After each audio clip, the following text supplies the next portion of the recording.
Hi, guys. Hey, friends. Happy Thursday. Happy Thursday.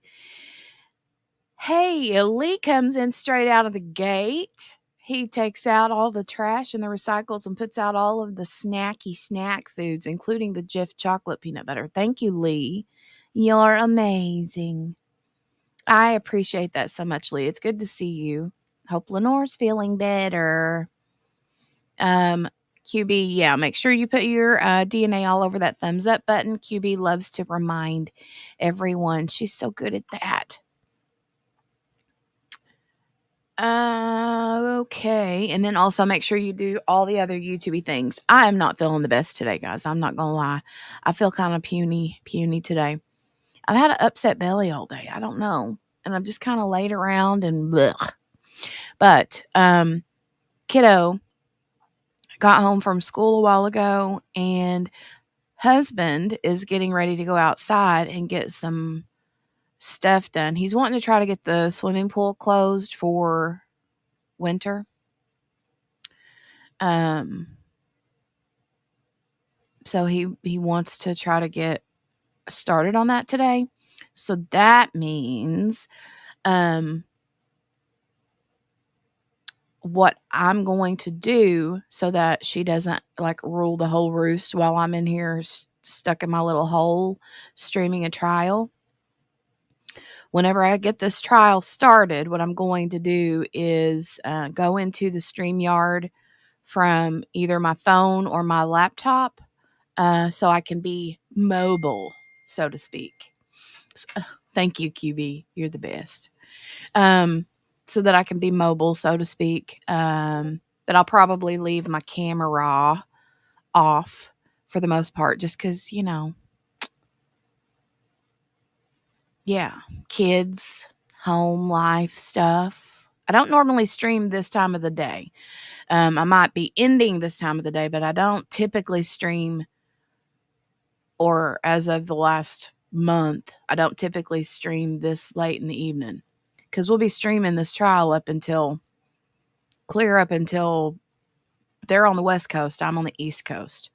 So it'll probably go till after like dinner time for us, bedtime for us, for the kids, that kind of thing, So, but QB is reminding everybody, please put your DNA on the thumbs up button if you like it here. If you don't like it here, you can thumbs down it. That's fine too. I don't care. I don't mind. Also, like, share, subscribe, #replay, every YouTube thing that you can do. We would appreciate it if you could do that. It's very, very helpful. Very, very helpful.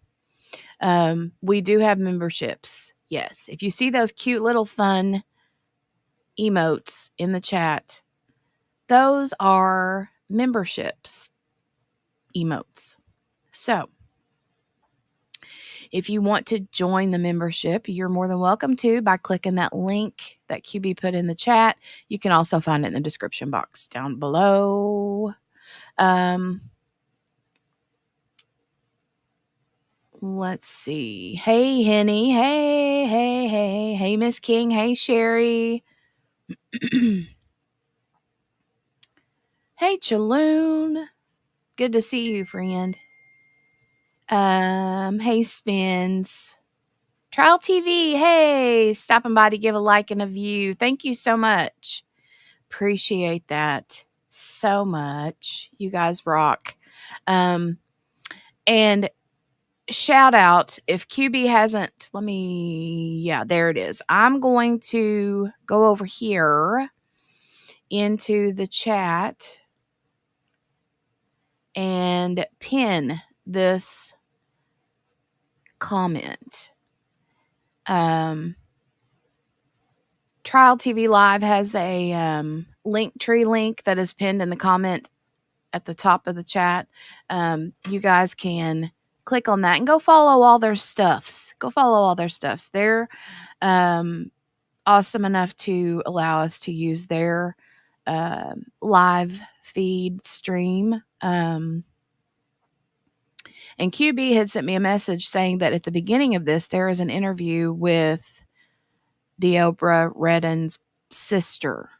So I'm going to rewind it so we can watch that before day 2 starts. Hey, Shell Bell. Hey, Margaret.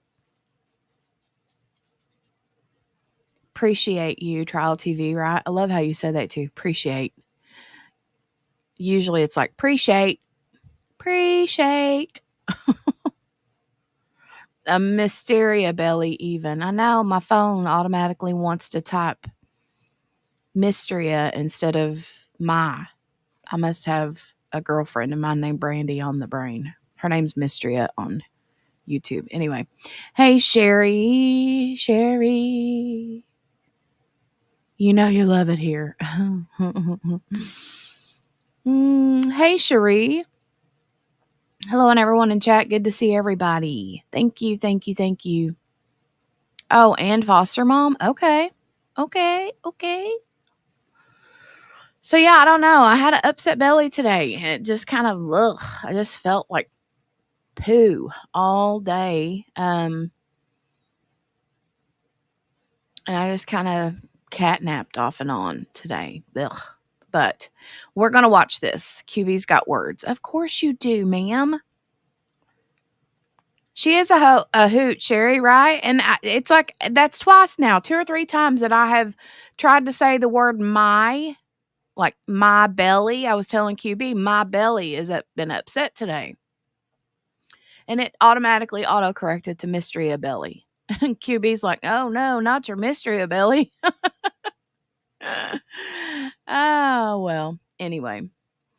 All right. I'm going to rewind this stream back to the beginning, and we're going to watch what Trial TV Live has caught in the way of interviews here. Okay. Let's do this. Okay.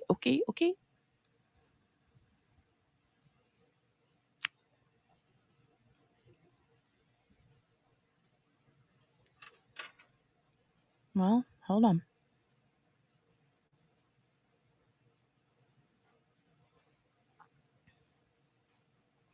On January 9th, 2024, Deobra Redden's sister, LaDonna Daniels, and his foster mother, Karen Springer, gave an interview on how the system failed him. Ooh.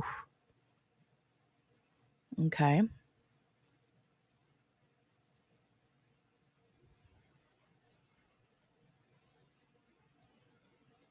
Tell us about your brother. All right, let's watch this. Tell us about your brother and the brother that we haven't seen. You know, who is he like? What is he like? And how did he get in this situation?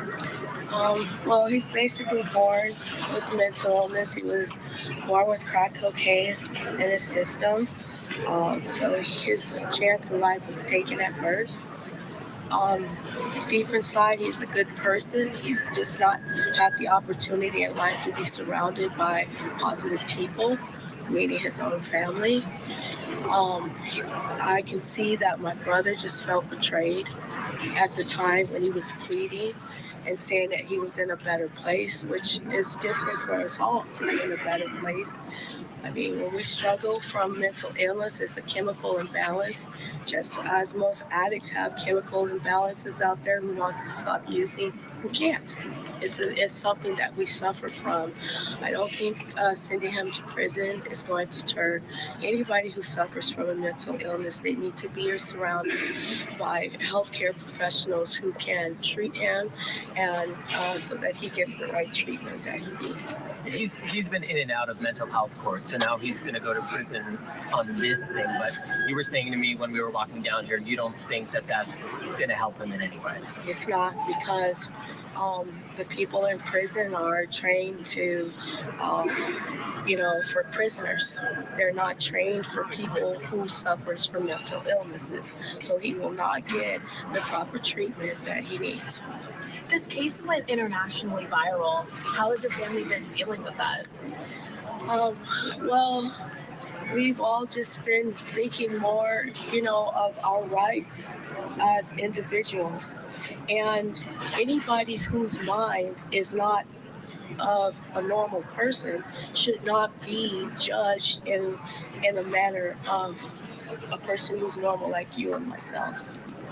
He tried to speak for himself, which I just think he shouldn't have never been allowed to take the stand or speak on his own behalf because of his condition. What was your thought when you saw this video that went viral? I mean, you obviously are talking about your brother here. Yes, I just think his reactions were not premeditated. It was triggered because he seemed to have been pleading for his freedom. He has been off his psych meds since he got out of jail, but because he doesn't have an appointment until March of this year, so he has not taken anything at all. And I think when the judge says, it's time for you to get a taste of, became a trigger, and in his mind, he felt threatened. We all have the capabilities to do what Deobra did, and that is to leap that high when our fight or flight mechanism response is triggered when we're threatened. We can jump that high. We can leap that high. So in his mind, it's realistic that his life was really threatened, and that's what happened. Do you think that if the judge didn't say that last line, that this would be a different story? I strongly believe that. Because it was that statement that was the trigger. Have you had any communication with him since Wednesday? No, I haven't. I have. And actually, once we found out that he didn't appear in court on that day, my mind automatically went to, what did you do to him? Where is he at? When I came, media everywhere, and I go over to the jail, and I'm trying to do the visits, and there's no visitation for him at this moment. Then why? Where is he? He hasn't called, but apparently Tony Abatangelo, a good attorney that I know, was able to access someone from the inside to actually call, and they called me last night. And I explained to Deobra, like, it's not a circus. What you did, no way do we condone it, but I know your struggles, and I know the voices that you hear, and I just felt I tried to soothe them and, say, just come to court and, whatever's handed down, just take it. Like, what else can you really truly do? But I just felt like to even be going back in front of her courtroom, that was totally biased. Like, why? What, you want to send a message or what? At the same time, he's like she says, he suffers from mental illness. It's always been documented. It's always been stated. Even when I got them from the foster care system at the age of 12, it was documented that he was severely emotionally disturbed. By the time he was 18, he left and branched out on his own. But every day, like he said, he's trying to do better. He just got released November of 2023, 6 weeks ago, something like that. He just got an apartment, did everything right, was in contact with parole and probation. He was released to them in their custody. So now you said you're finna send him back? What sense? In his mind, he didn't think he was going back. He was ready to go to work the following day. As we sat in the courtroom, he got a dispatch from the Teamsters. He was just in a better place. And like you say, I just feel he was tricked. Do you think that this will, essentially him being sentenced, will undo all the work that he's done to repair his mental state? No, definitely not. It's only going to put him in a worse state of mind because the system has failed him, and that's how he feels. That's how he feels that the system fails him. So he's going to come out with that mentality and go forward in life, knowing that he has pleaded everything that he can, and being in a better place is different for us all. If he can be in a better place for a month, 30 days, for him, that's a lot. As a sister, as a mom, what was it like to see him in the spit mask and with the scratch? Of course, I cried. But even from the moment that he leaped and he jumped, and this lady right here is my witness because she was in the courtroom on that day also. My first thought of mine was, please don't kill him. You know what I mean? Please, like, it shocked me just as it shocked everybody else. Like, oh my God, I went to a state of shock. You know what I mean? So it was heartbreaking, really, to see him. And like I said, at the end of the day, it's about his mental state. You know what I mean? His mental, like, we just seem to forget that. And in his eyes, he doesn't even understand that what he did was wrong because he feels like he's just protecting. his life. And any of us, if our life is threatened, we're going to react in two different ways. And his mental diagnosis is what? Schizophrenia, bipolar. So he's completely he has manic phases. completely ill.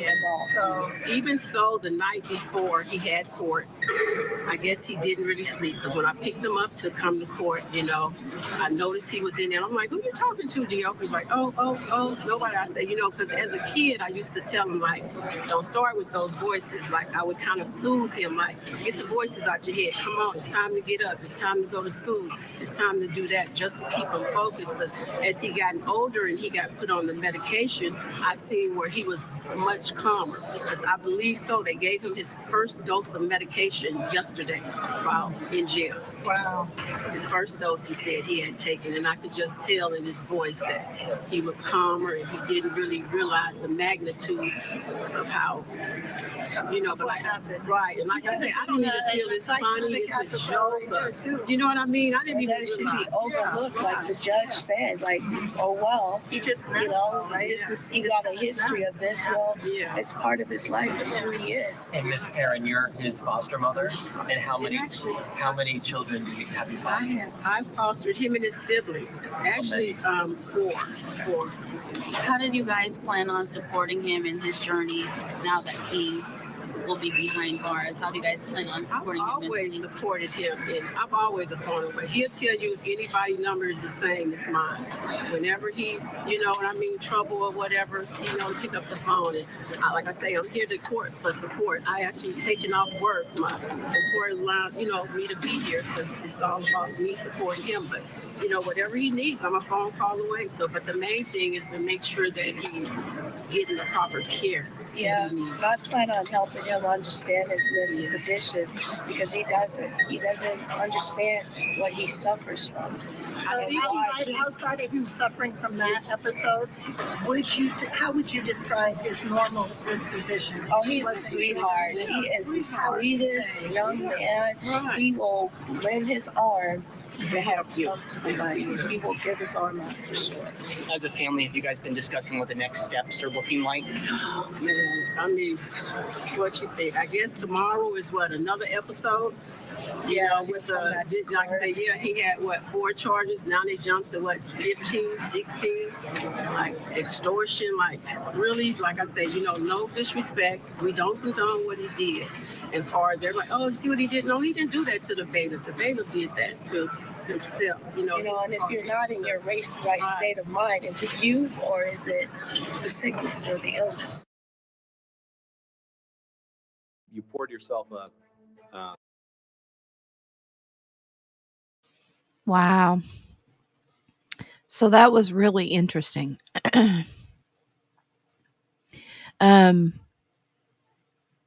I don't know. I mean, my brain goes two ways. My brain goes, I feel sorry for the dude. If he's struggling with mental illness and he wasn't medicated, I struggle with that. But I also struggle with the fact that I don't like them saying, oh, well, if the judge hadn't said this, he probably wouldn't have went over the bench. That to me is like, I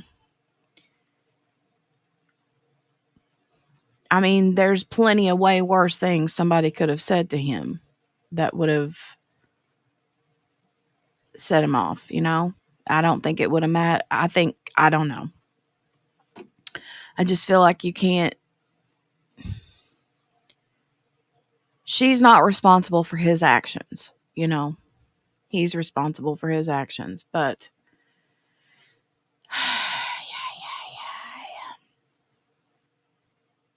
Jaloon said, feel sorry for him, but he needs to be protected from his own self, right? It sounds like, though, his family is really supportive of him and his struggles. I just wonder where the gap was in that 60 days that he didn't have his medication. It's not like a multivitamin. Oh, I can live without taking this, I don't have to take this multivitamin. Well, when you have that sort of mental illness, you have to take your medicine. That's literally life or death. Maybe not for you, but potentially for someone else, right? All right. We're going to scooch on. Here we go. All right, let's resume from here. And I'm just going to say real quick, once I get this started, hey, Shiraz, long time no see. How are you doing, girly? How are you? How have you been? How have you been? But what I was going to say is, husband, like I said earlier, husband has to go outside, get some work done. So I have a little one that will be running all through the house. So I'm going to come in. You'll see two of me here in a few minutes. There will be two of me. Oh my God. Sapphires and Ocean Waves. Ma'am. Hi. How are you? Goodness gracious. Hi, dear. Hello. Shiraz is doing mostly okay, avoiding Birchmore and other stuff involving kids for the first time, or for the time being. Sorry. No worries. I know. We've been talking a lot about Birchmore lately. I know. I miss your face too, Veronica. I hope you're doing good. Beautiful. Saw a picture of you the other day. I think you'd posted somewhere, and I was like, you're gorgeous, ma'am. Miss Beautiful. But because kiddo is running around, there will be two of me in the StreamYard. But I'm going to leave the stream running here in my office. But I will be commentating as needed from my phone or laptop, in case they do their 15-minute potty breaks or whatever, I'll pop in. But as far as sidebars, probably won't be popping in as much as I normally would. So, but this is supposed to just be a half day today anyway. So, but I wish that they would start in the mornings though, and not at 1:00 their time. If they're going to do half days, that would be much simpler for me. All right, I'm going to stop yapping, and it's good to see you, though, Sapphires. It's so good to see you. And we'll get started. Here we go.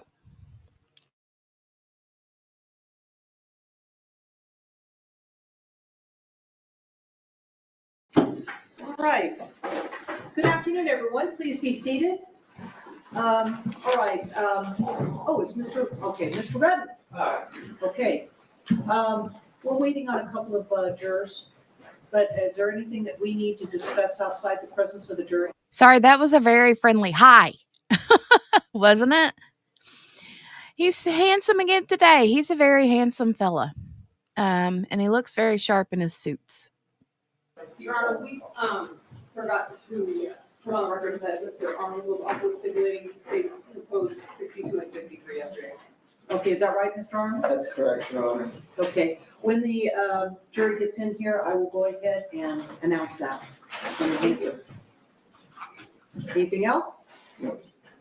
Okay, well, hopefully these jurors will get here soon. You may sit down. Oh, okay, thank you.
Hey, sweet Steph.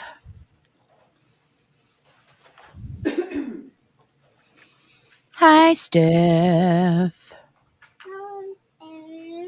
Aw, kiddo just said hi, Steph. Did you hear her? Can you say hi, chat? There you go.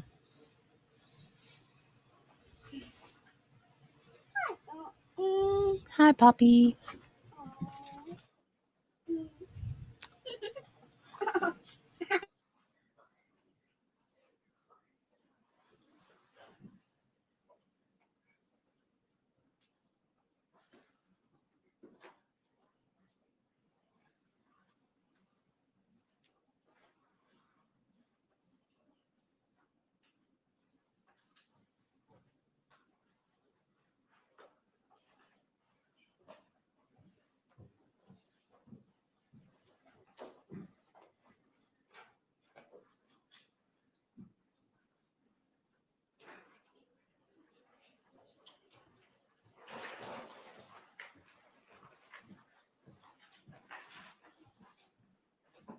So, Judge, juror number 7, Shannon Bushop, she got lost. She's close by. And juror number 11, Jose Serrano. What in the name of God? Really? We're just waiting on the jury. Oh my God.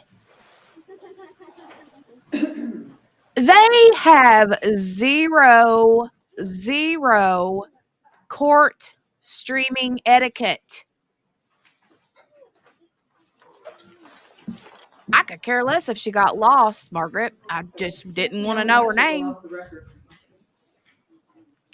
First day they have peen bombs and pee bombs, and now they're doxing jurors. Lord have mercy.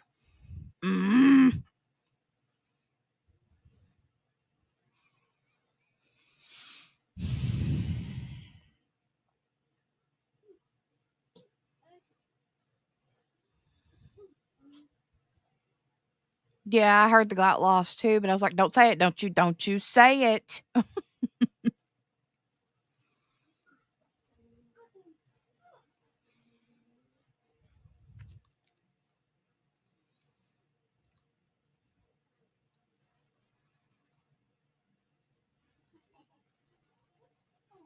I haven't heard of the Greyhound bus murder in Canada, Chaloon.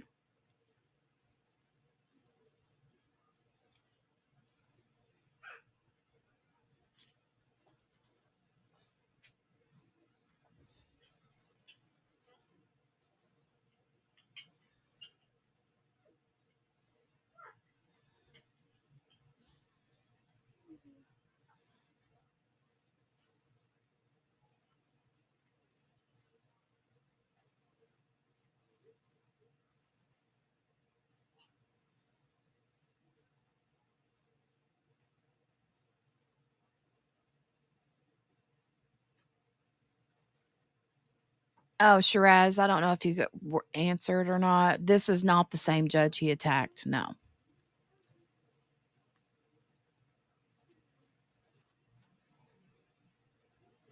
Nope. The judge he attacked, her name was Mary Kay Holthus. And this judge's name, I can't remember, but. So.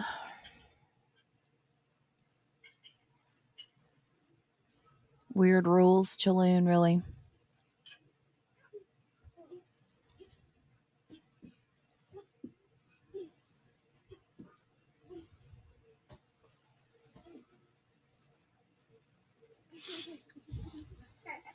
QB said that's where it comes into the system failing them because they get appointments that are 6 months out and don't refill or track meds. It's a problem. Doesn't make him less accountable, but it's a factor and an issue.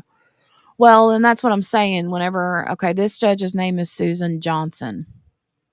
But, you know, when you have,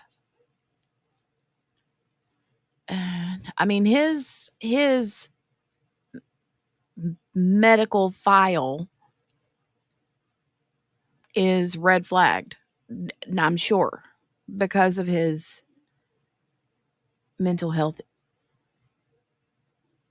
issues, and the medication that he's on or should be on. And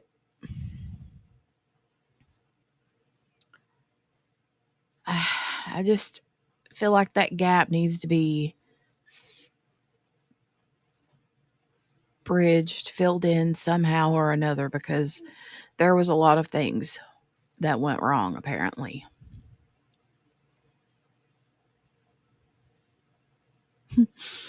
How many times you gonna spill your tray today, Margaret?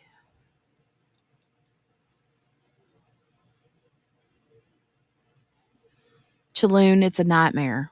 It's not good.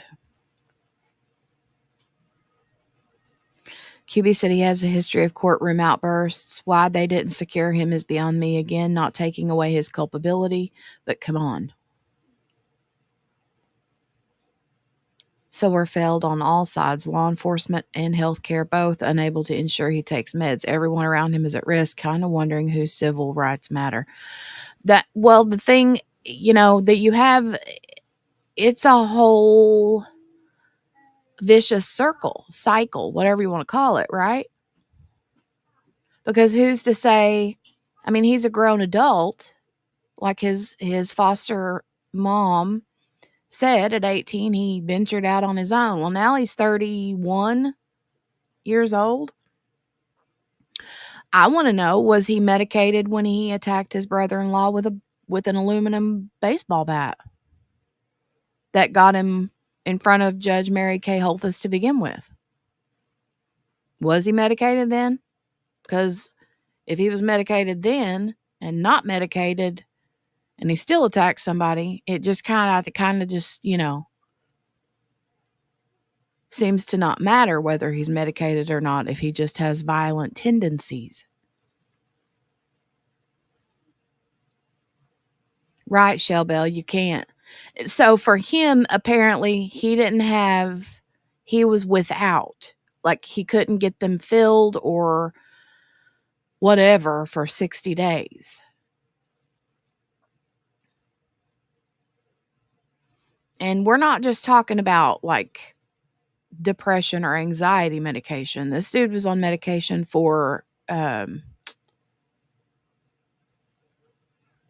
paranoid schizophrenia.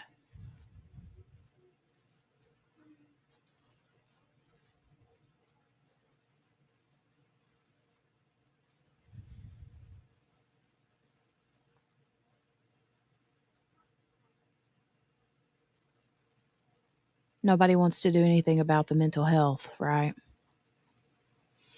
Well, I don't know. Just without having heard any evidence so far, all we've heard yesterday was opening statements, and can't really make heads or tails out of that at this point. So after hearing some evidence that comes out,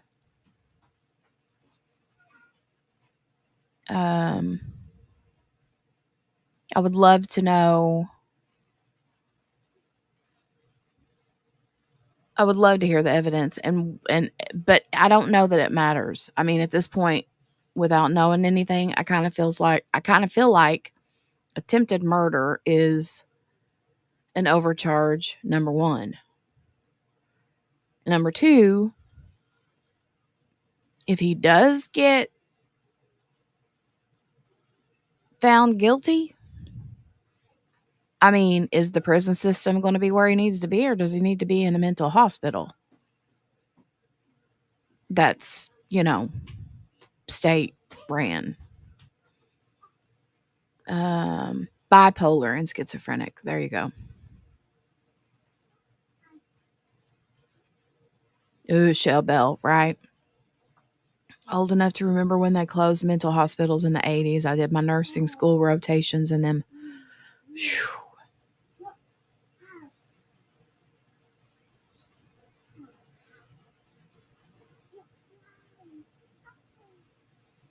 Yeah. Hey, Elizabeth. All right. Looks like the one juror found her way. Come on, baby. George arm. Doggone it. Can I kiss it? Let me kiss it. No, no. Okay. What?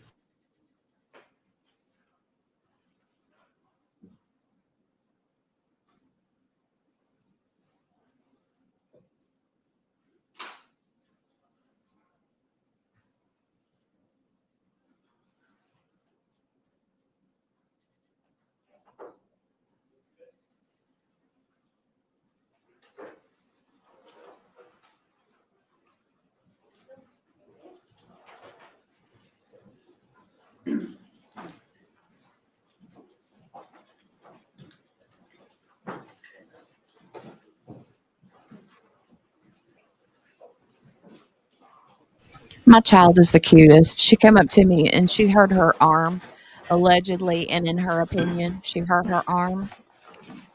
But she didn't want a Band-Aid. She wanted a Halloween sticker. Okay, will council please stipulate to the presence of the jury? Yes, Your Honor. All right, you all may be seated. And good afternoon, ladies and gentlemen. We're going to be getting started in just a moment or two. It is very important that you be here on time. We've lost about 18 minutes. So we're all like brides. We can't get started without all of you here. All right? All right. First order of business is that the parties have stipulated to the admission of exhibits, plaintiff's exhibits 62 and 63. Those exhibits are admitted. All right, next witness, or first witness, I should say. Thank you, Your Honor. The state calls Mary Kay Holthus. Oh, wow, it's the judge. The judge, he jumped. She's the very first witness, y'all, straight out of the gate. Sorry, I don't mean to be yelling in my microphone. I'm just excited.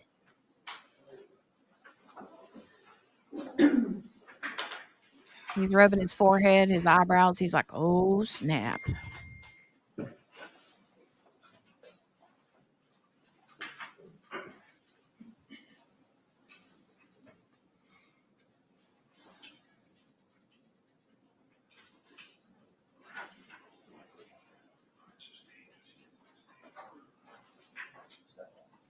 I'm sorry, Margaret. I got super excited.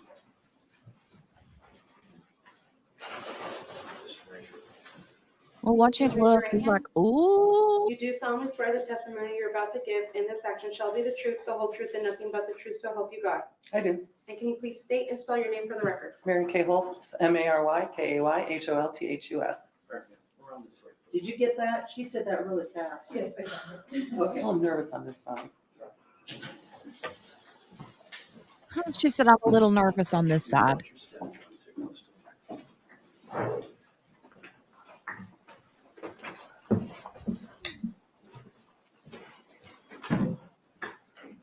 Counsel? Thank you. Good afternoon, Your Honor. Good afternoon. Are you currently a judicial district court judge? I am. How long have you been on the bench? Since 2019. Were you elected or appointed? Elected. Since then, have you handled what we refer to as a mixed docket? I have. Can you describe what that is for the jury, please? Means I do half criminal and half civil. So on some days I'm doing civil trials and calendars, and opposite days I'm doing criminal. Want to focus in on criminal calendars. What types of matters are you handling on a day-to-day basis? All types that come to the district court, which are basically felonies and gross misdemeanors. Are there various types of hearings associated with criminal cases? There are. Would that include arraignments, guilty pleas, sentencings, revocations, and trials such as this? It would. Can you explain to the jury briefly what a guilty plea hearing is and how it unfolds? A guilty plea hearing is when, obviously, most cases don't go to trial, they negotiate. And it's a negotiation between the defense attorney and the state. Defendant will enter into a guilty plea agreement. And then at the guilty plea hearing, we do a canvass. They review paperwork, sign off on it, and then we also engage them orally to make sure they understand everything they're doing and the rights that they're giving up in exchange for their guilty pleas. Subsequent to a guilty plea hearing, is in the matter set for sentencing? It is. And what is a sentence? A sentencing is when they're going to be sentenced pursuant to negotiation or otherwise, whether they're going to get probation or prison. After we accept the guilty plea, we refer the matter to parole and probation. Parole and probation does what we call pre-sentence investigation report, criminal background, social background, medical background, all the history of the individual for consideration ultimately in passing sentencing. Are there times in which a criminal defendant will appear in front of you out of custody? Yes. And are there other times in which they will appear in custody? Yes. As a result of that, are there some sentencing hearings in which people are remanded into custody from out of custody? There are. Are there security measures in place in the courtroom for these out of custody defendants as well as the in custody? Well, there's security in the courtroom. We have marshals and we have corrections officers watching. I don't know per se if there's anything special. No, that answers the question. Are there times in which you will sentence someone to probation? Yes. Other times in which you may send them into custody, correct? Yes. When you sentence someone to probation, are they still monitored by the court itself? Not by the court, by parole and probation. And what is parole and probation? Parole and probation is the division responsible for supervising individuals that are on probation. They may have to report, they tell them what to do, help them find jobs, or put them in programming, get evaluations to see what kind of programming is best to serve that individual. Are there times in which defendants who you presided over will get probation, they'll go out into the community, and then they'll essentially mess up on probation and stuff? Yes. And would they be brought back in front of you at that point in time? Not right away. Sometimes P&P tends to work with them a lot of times and give them multiple chances. But at some point, when they get to a certain level, then parole and probation will put on what we call a violation report, saying that they're violating the probation. Judge, it's time for you to take a look. We think they should go do their time now. And then that goes in front of you, and what's that proceeding called? Revocation hearing? At revocation hearings, do you essentially make a decision if the defendant should remain on probation or be remanded into custody? Yes. I want to bring you back to November 20th of 2023. On that date, do you recall whether or not you took a guilty plea from the defendant in a prior case? I do not specifically. Okay. When I say the defendant, do you understand who I'm referring to? I do. Who? Mr. Redden? Do you see Mr. Redden in court? I do. Sitting between his two attorneys over there at the table. Would the record reflect identification of the defendant? Okay. There's three gentlemen and he's The middle right in the guy. middle? Yep. Okay, let the record so reflect. So as you sit here today, you don't recall taking a plea from the defendant? I do not. If I were to show you a document that memorializes that plea, would that maybe refresh your recollection? Yeah. May I approach? Yes. Oh, I'm so sorry. Oh my God, I'm so sorry. So I'm showing you court minutes as well as a guilty plea from November 20th of 2023. Are court minutes essentially a record of any court proceeding that happens They are. in the courtroom? Do you recognize your name on there? I do. And do you see journal entry which suggests that you took the defendant's plea? Yes. Okay. And that would be on November 20th of 2023? Correct. Do you remember which charges he pled guilty to? Attempt battery, substantial bodily harm. Okay. That I remember. Okay. And so on this particular date, when you took the defendant's plea in the prior case, was he released from custody? He was. And was that pursuant to an agreement in the guilty plea? Correct. When he's released from custody, I would presume he goes back out into the community. He does. And then you set a proceeding to follow the guilty plea. Correct. The sentencing date. Okay. And you talked a little bit about the sentencing date. You mentioned that you received some materials to review in order to prepare for sentence. Right. And in this particular case, did you receive those materials? I did. And what were those materials? Well, I always have the guilty plea agreement, so I know what the negotiations were, and the pre-sentence investigation report, primarily. Primarily, you said? If sentencing was set in this case on January 3rd of this year, when would you have prepared your calendar and reviewed those materials? Sometime in the week prior. And Usually so- closer in time, so I remember. I don't remember, because it was a holiday kind of time, it was our first day back. It may have been like the Friday before. Okay. And so you know some things in advance about the defendant when you're going in to do a sentencing hearing. Oh, yeah, Do you remember reviewing a PSI in this case? I do. Can you explain just briefly for the jury, when you're reviewing a PSI, what are the types of things you're looking for in order to determine the appropriate sentence? Generally, the first thing, partly because it comes first in the PSI, is the age. Because depending on whether, if it's somebody older who's never been in trouble before versus somebody super young, a lot harder to send an 18-year-old to prison, to be honest. And just kind of, so age is what I look at first. Continue. And then I kind of peruse, is it somebody, do they have a lot of AKAs? That kind of gives you a little heads up. A look at the family background to kind of see what we're dealing with. Is this somebody who's had problems growing up? Has there been foster care kinds of situation? What's the family situation? A lot of times we'll have, dad's in prison, mom took off, raised by grandma, all those things that you're kind of mitigating maybe on some level the behavior, or trying to understand what you need to address and where you need to go. Obviously, one of the big things is the criminal history. I always jot down how many felonies, how many gross misdemeanors, how many misdemeanors, and then looking specifically at those, what types are they? Is this somebody who's got a drug issue that needs to be addressed? Are we looking at stolen identity of another, possessions of credit cards and stuff, which more often than not also indicates a drug problem, and where these crimes are focused. And then kind of in a separate category is violence. And sex offenders, I suppose, another one that are a little bit different. Is prior violence an important factor for you when deciding whether to put someone back out on the streets or put them into custody? Hugely.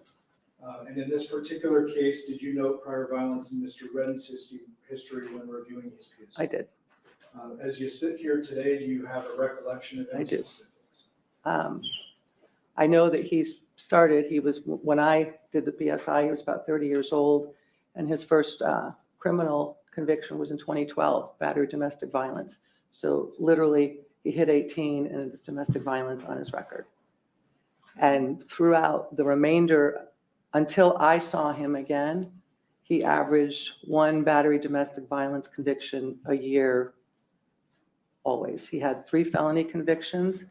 He had an attempt theft that actually started out, it was pled to an attempt theft, but it started out as a robbery, which is the violent taking of property from someone else against their will, a classic crime of violence.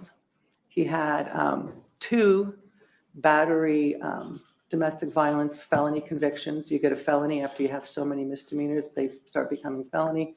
He had a battery with substantial bodily harm conviction.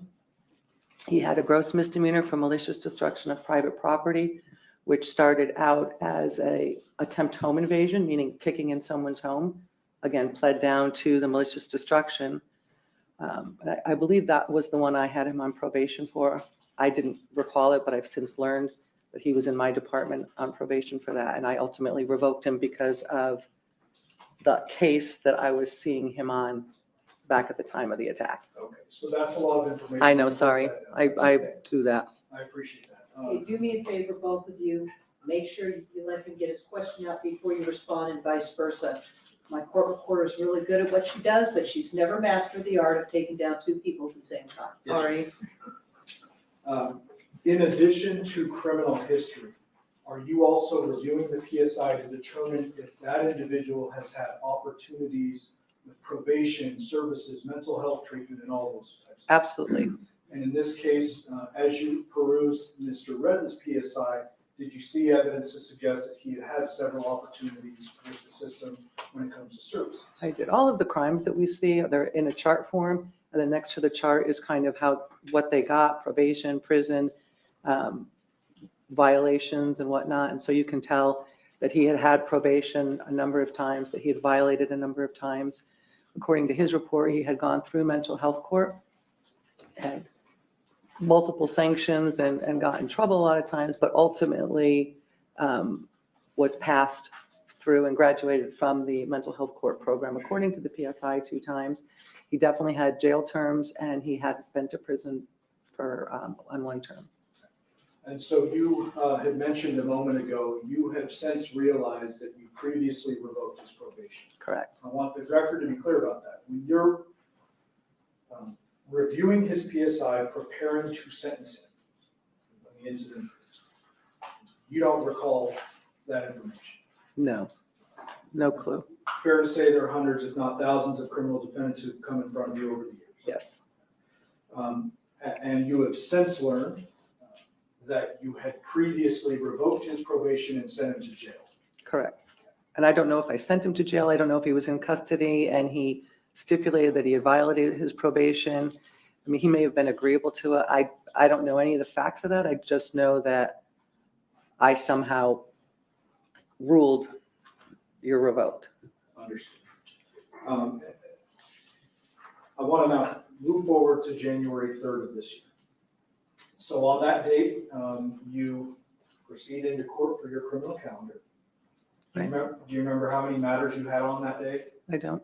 Were there a mix of both in custody and out of custody defendants? Yes. At some point in time, did Mr. Redden, was his case called? It was. If you can summarize for the jury what happened when his case was called initially. I mean, nothing. It was just the typical. He was in on a bench warrant return as well because after we let him out, he didn't show up.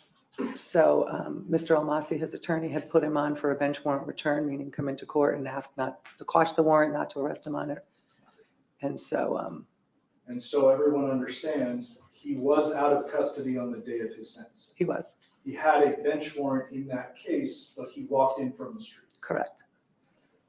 When he had failed to appear at the prior sentencing date. Okay, that's what I'm looking for, Judge. So there was a prior sentencing date. He doesn't show up for that. A bench warrant is generated, and then he comes in out of custody at the second sentence. Right. Explain for the ladies and gentlemen of the jury how it is that the sentencing starts to proceed. Who talks first, and how does that go? The state always has the right to argue first. In a lot of negotiations, they'll negotiate away the right to argue for any particular sentence. They might agree to probation. They might make no recommendation. There's a number of things they could stipulate to a sentence per the deal.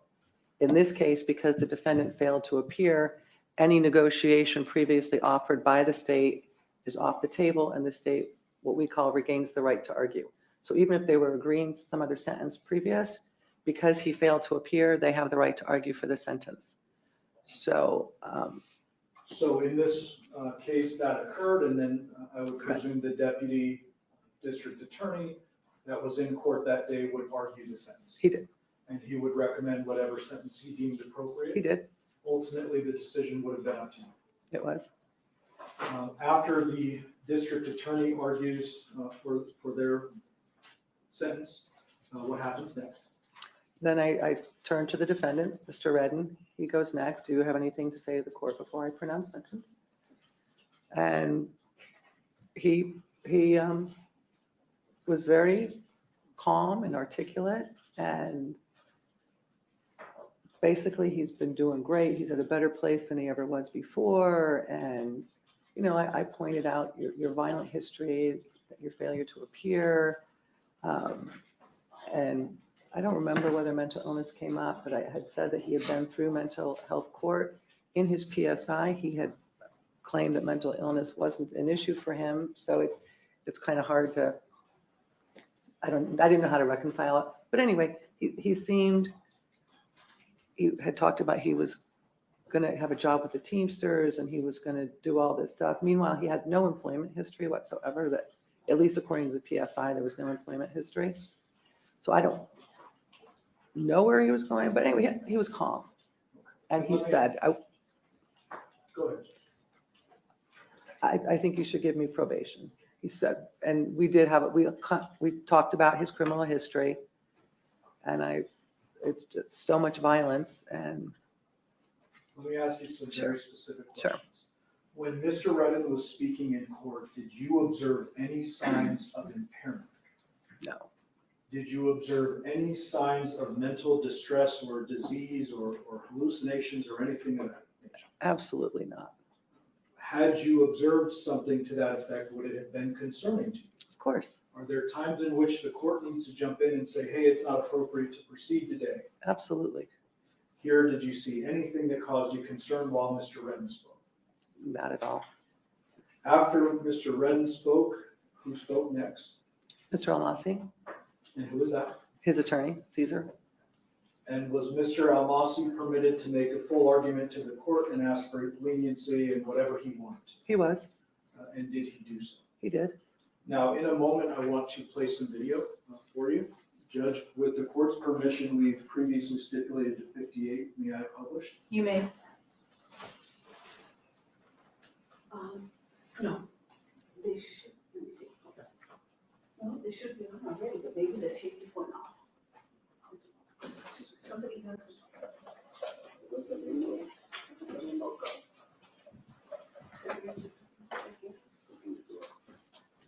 Oh, he has it. Okay.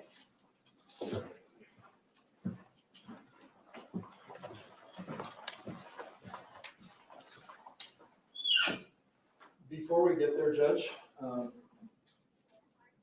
up until that point, district attorney speaks, Mr. Redden speaks, defense attorney speaks. Was everything proceeding as you expect a sentencing proceeding? Yes. Were there any signs at all that this was going to get out of control or violent? No, it was actually completely contrary because he was, like I said, calm and articulate. And he said, this is what I'm doing. But at the same time, he said, but Judge, I understand you got to do what you think is right. And I understand that. So it was better than I would normally hope, I guess. Court's permission 58. Okay. 3697.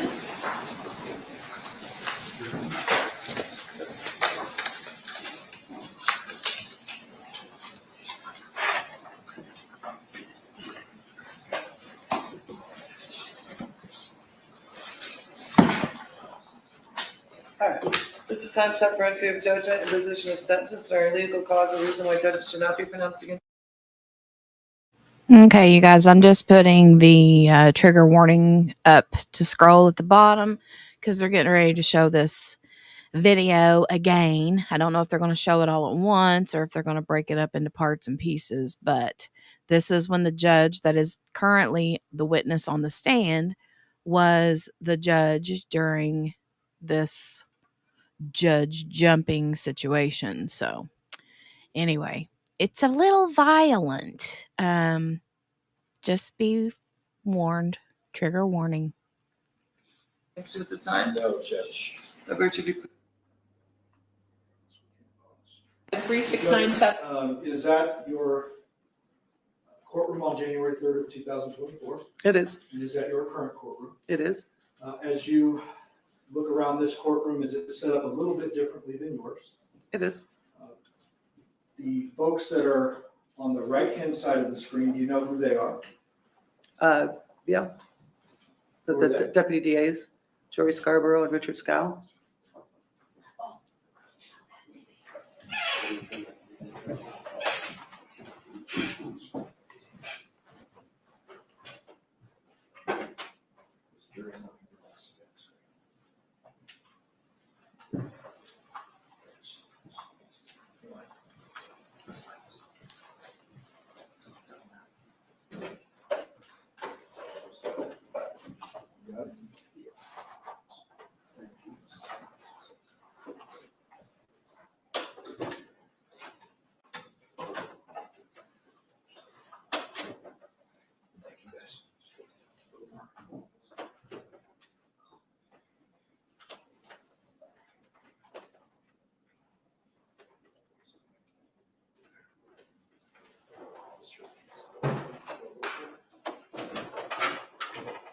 Thank you, guys. Judge, is the picture also in your screen? It is. Okay. You can see that on your screen there, Judge. I can. The folks on the right, who are they? The district attorneys, Richard Scow and Joy Scarborough. And on the left? Cesar Almasi. Is that the gentleman in the blue suit? It is. Who's that taller guy standing in the center of them? Shane Brandon, my marshal. And is Shane Brandon, similar to Marshall Black, responsible for courtroom security? He is. Counsel, can I have you approach for a moment?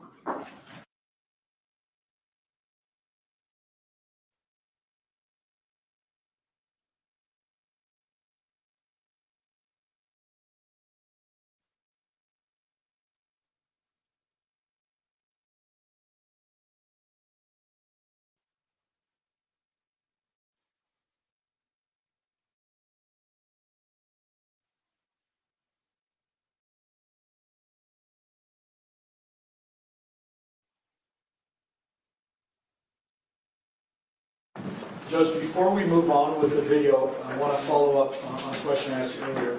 You had mentioned PSI. What does that actually mean? Pre-sentence investigation report. And is that, as you described, several pages long, and it would give not only criminal history of an individual, but where they're from, their childhood, their background, their marital status, their health, and various other things. Yes. Essentially, it's a packet that is supposed to give you everything you need to sentence an individual appropriately. Correct.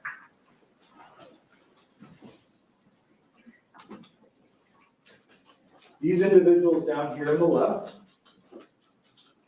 you see at least one of them. Who are these folks? Those are the other inmates.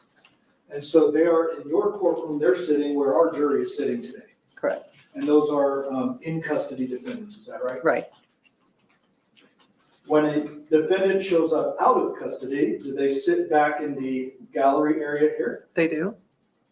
And as you mentioned before, Mr. Redden was out of custody. He was. I'm going to resume the video.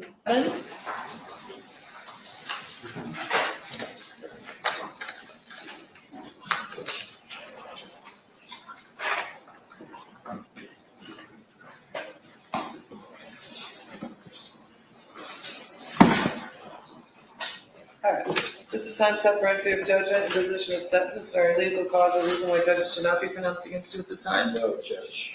By virtue of you pleading guilty, I hereby judge you guilty of attempt battery, substantial bodily harm. My notes indicate the state retained the right to argue to the bench warrant. Is that correct? Yeah. That is correct, Judge. All right. State.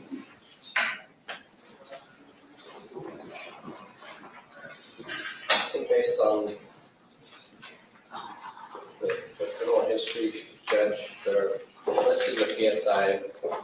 I know you see all this, I don't need to rehash everything.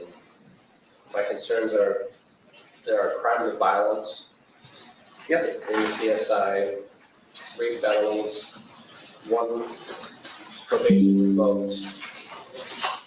But you do see on page 5, there are many probation violations.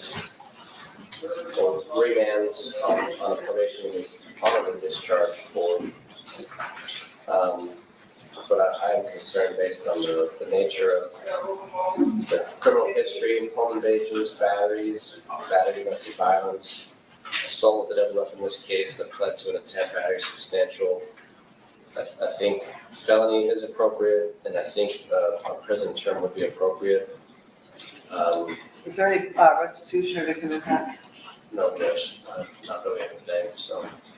But I do think prison is appropriate. I asked the court to impose 19 to 48 on this case, based on the criminal history and the facts of this case. Okay. Judge, could you hear that okay? Uh-huh. When the deputy district attorney asked for 19 to 48, just describe what that means in our world. The attempt battery or substantial bodily harm that he was charged with could be treated either as a felony, where you could get 1 to 4 years in prison, or it could be treated as a gross misdemeanor. You get up to 364 days in the Clark County Detention Center. He was asking that it be treated as a felony, the 1 to 4, and he was asking for the maximum sentence under that felony, 19 to 48. It's 19 months to 48 months. Here in Nevada, you get a max and a minimum. sentence. So you get the 48 months or the 4 years. The minimum is supposed to be a truth in sentencing to let you know how much you have to serve before you are eligible for parole. And that would be the 19 to 48. The minimum can't exceed 40% of the maximum. So truly the maximum minimum and the maximum in this case was 19 to 48 months. Mr. Redden, is there anything you want to say on your own behalf before I pronounce sentence? So basically, I would like to tell the courts and everyone here, like, based on my criminal history, like, I feel that, like, I shouldn't be, like, sent to prison for a second time. Have you looked at your criminal history? Huh? Have you looked at your criminal history? I actually just, I looked at it and gave When you lived it, I just looked at it, yeah. Yeah. And, you know. 3 felonies, gross, 9 misdemeanors, multiple DVs. Got a lot going on, sir. Yeah, I just figured like. Battery on a protected person, robberies. Attempt home invasion. Go ahead, I didn't mean to interrupt you. I just figure like I'm in a better place in my mind, in my mental health. I have a support system. I just got hired as a teamster for, you know, a union, you know, making $20 an hour. And like the reason behind every single domestic violence, I've been dealing with mental health, and I didn't know that I was dealing with mental health. And they put me in mental health court, and I still didn't know that I had a mental health problem until it was August 2022 when I realized I have a problem with this.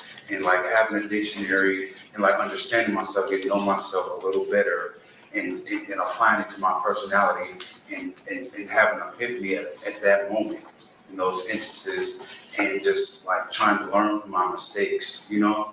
And I feel like I shouldn't be sent to prison. But if it's appropriate for you, then you have to do what you have to do.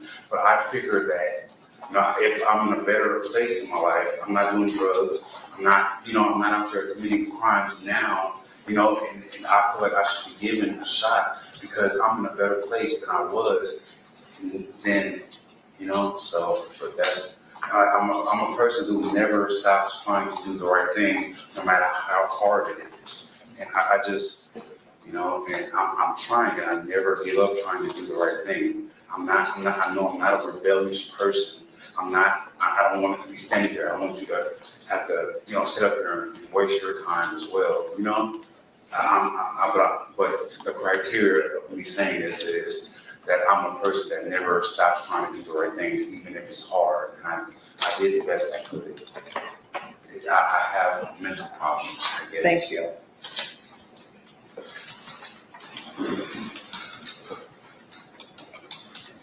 Joe Massey. Judge, as contained in the pre-sentence investigation report, my client was diagnosed with schizophrenia and bipolar disorder. And in speaking with him, it certainly seems that he's following the pattern that this court has seen so many times of self-medication. We've had 2 goes at mental health court, Mr. Massey. He did. He does have to honor the discharge from probation. So he can do probation. He can be successful when supervised. It is true that he did get dishonorable discharge. He was revoked on a gross misdemeanor that he was being supervised for just very recently. But he is in a different position now. His foster mother, who is present as a show of support, her name is Karen Springer, has provided him a place to live, which is listed on the PSI. His current address is 8 Rose Circle, Apartment A in North Las Vegas. And she very graciously has allowed him to stay there rent-free until he gets on his feet. Now, he is now part of Union 631 with Teamsters and is hoping to work his way through that program so that he can maintain work. He's also reached out to. Up until this point, Your Honor, you have suggested a couple times that you're not buying the argument for probation. Is that fair? Fair. Did you just now observe Mr. Redden move his body position a bit? Yes. Did you notice that back then? No.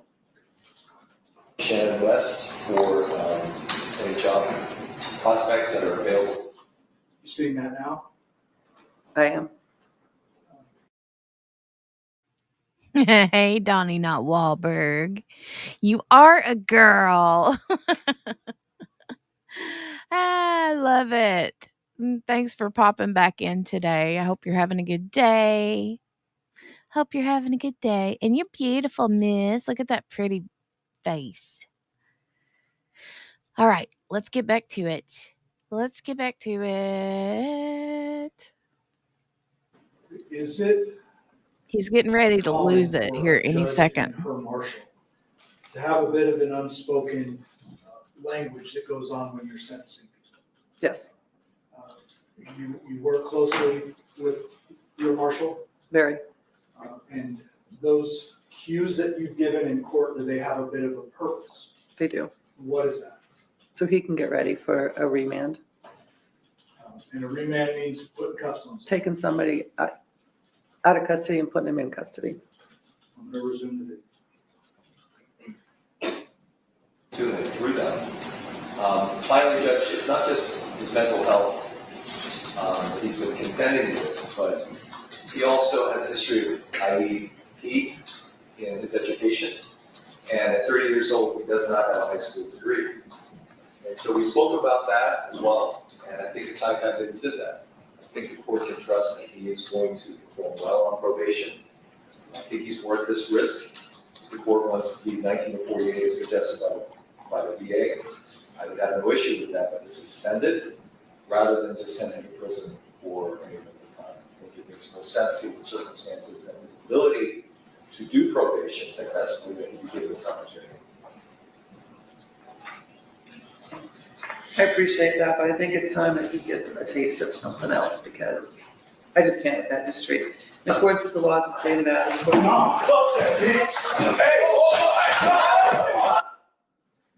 All right, before we let that play, Judge, I want you to do your best to walk us through what happens next from your end.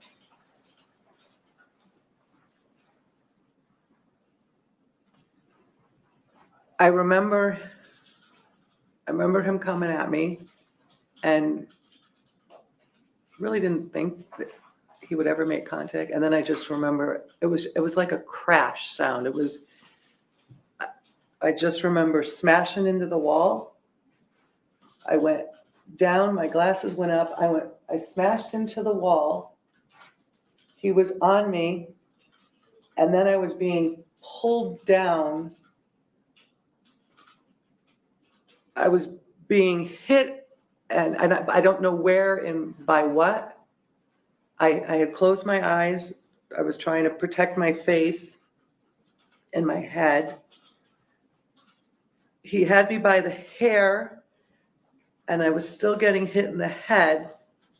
In the meantime, I saw my law clerk who was sitting next to me, who had dove almost in front of me as Mr. Redden came at me.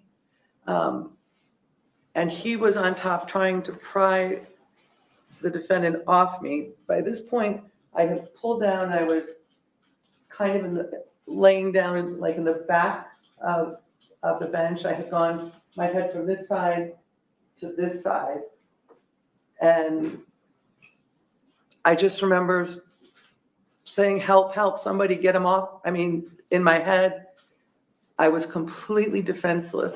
He was so determined and so violent and so, it was scary. I didn't think I was going to get out of there. I'll give you a moment. I want to play a little more video and back up a little bit.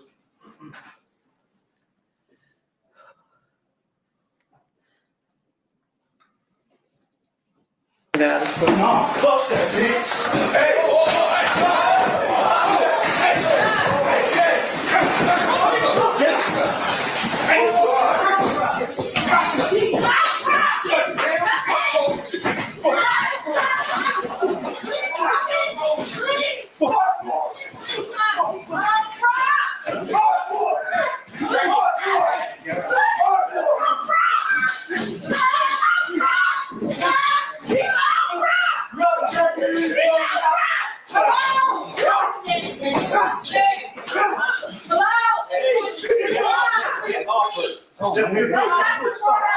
Don't do this. Please.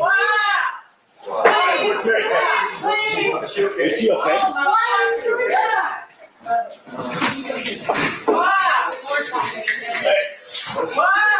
Hey, can you fucking radio somebody? Fucking radio somebody.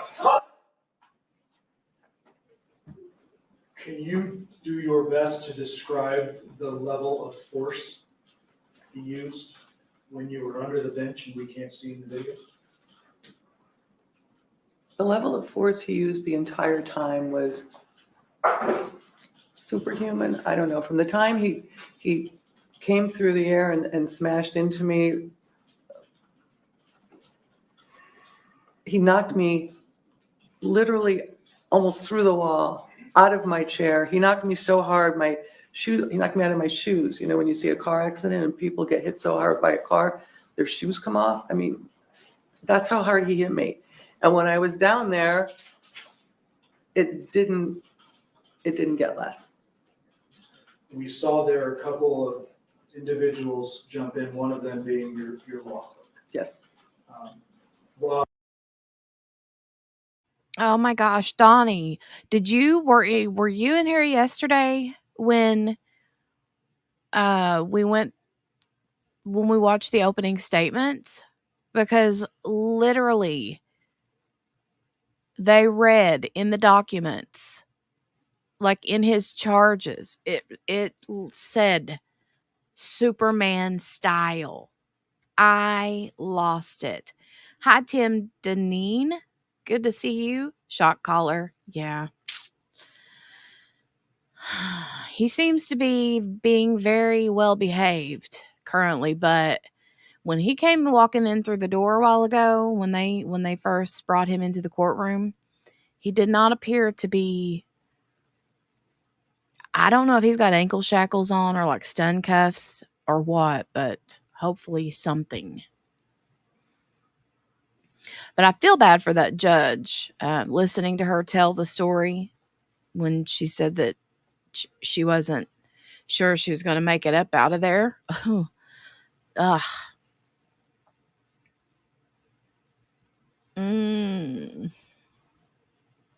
Well, if you remember, if you know, while your law clerk was trying to save you, was Mr. Redden stopped? He was not. Can you describe that? What was going on physically and how? Only by feel. Because do your best. I was down in the ground and I could just feel someone going at me who was Mr. Redden, because that's where he was. And I could feel someone trying to pull him off and leave her alone. And you know, this. Yeah, it was Donnie. I could hear her this time fighting saying over his me. name. I mean, She was yelling, Deobra. Michael's trying to pull him off and he's not letting go. Do you know, based on memory, where his hands were? I do not. Do you remember being struck or hitting your head while you were down behind the bench? Yes. Do you remember what struck you? I do not. Do you remember what side of your head it was? Left at that point. Did Mr. Redden continue to attack you while Mr. Lasso was pulling you? He did. At some point, Mr. Lasso and the others are successful in getting him physically off you. So. 3 of them. 3 or 4 of them it took to get him off me. Where did you go, or what did you do once they were able to? As soon as I was clear enough, I literally rolled onto my bench in fetal position. I would presume that this was extremely traumatic for you, but I have to ask, do you know if you went unconscious during the attack? I don't know. What is the next thing you remember after rolling into the fetal position under the bench? I remember thinking, why is it taking so long? I mean, there was chaos in the courtroom. There was screaming, the alarms were going off, and there was still a struggle. Again, I couldn't see it. Partly my eyes were closed and partly it was out of my sight. And so I was just laying there and waiting. And then the next thing I remember is Jory coming up, is she okay? And Michael came up earlier, Michael Lasso, my law clerk, and kind of stood by me, kind of, are you okay? And also, at least the feeling I got was that he was the buffer in case they lost control of the defendant again, because he was still very close. While the attack was actually going on, what was going through your head? I'm not going to get out of here. And it's a weird thing, because I know that there's video and there's a part of me going, I'll be dead. But I have 3 kids. They're going to watch. And that's what they're going to see. That's what was making me so mad. Not what he was doing to me, but what he would do to my family.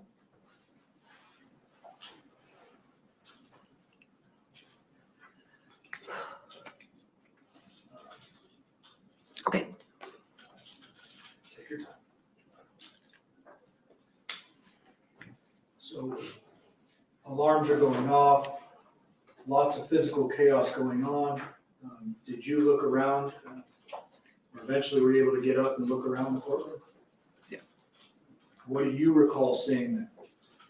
Well, behind the bench, there was blood everywhere. Where did that come from, if you know? Shane, my marshal. Did you look at Shane? I did. What did you see?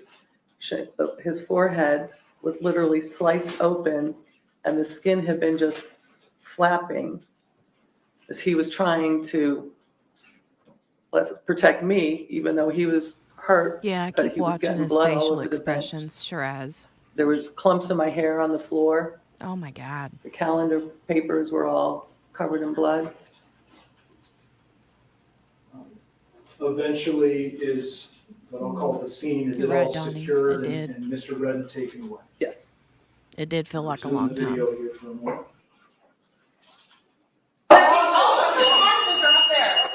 Can we turn that down just a little bit? Uh-oh.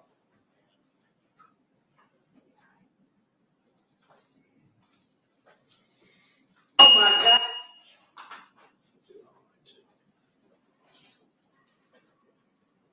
Oh my God. Oh my God.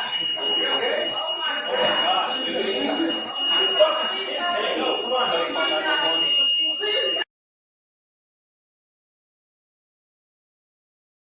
Oh, Lord have mercy, that noise. Where did that come from? Jeez. Hold on, let me turn the volume way down on that. Woo.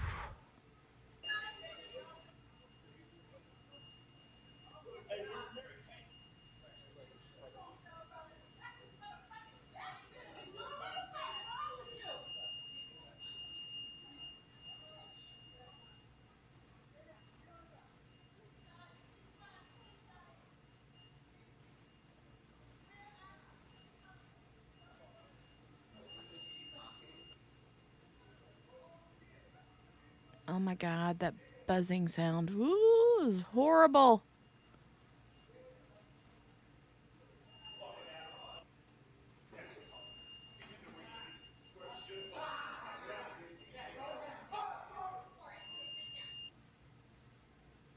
Trying to keep the volume as down as long as I can hear that. I don't know what that is. Ay, ay, ay.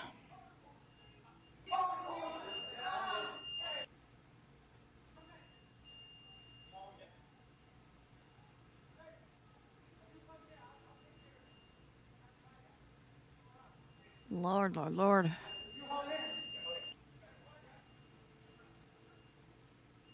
Yeah, I don't know what that squealing. Okay, I think it's done. Is it done? No, I still hear it. Oh my God, what is that?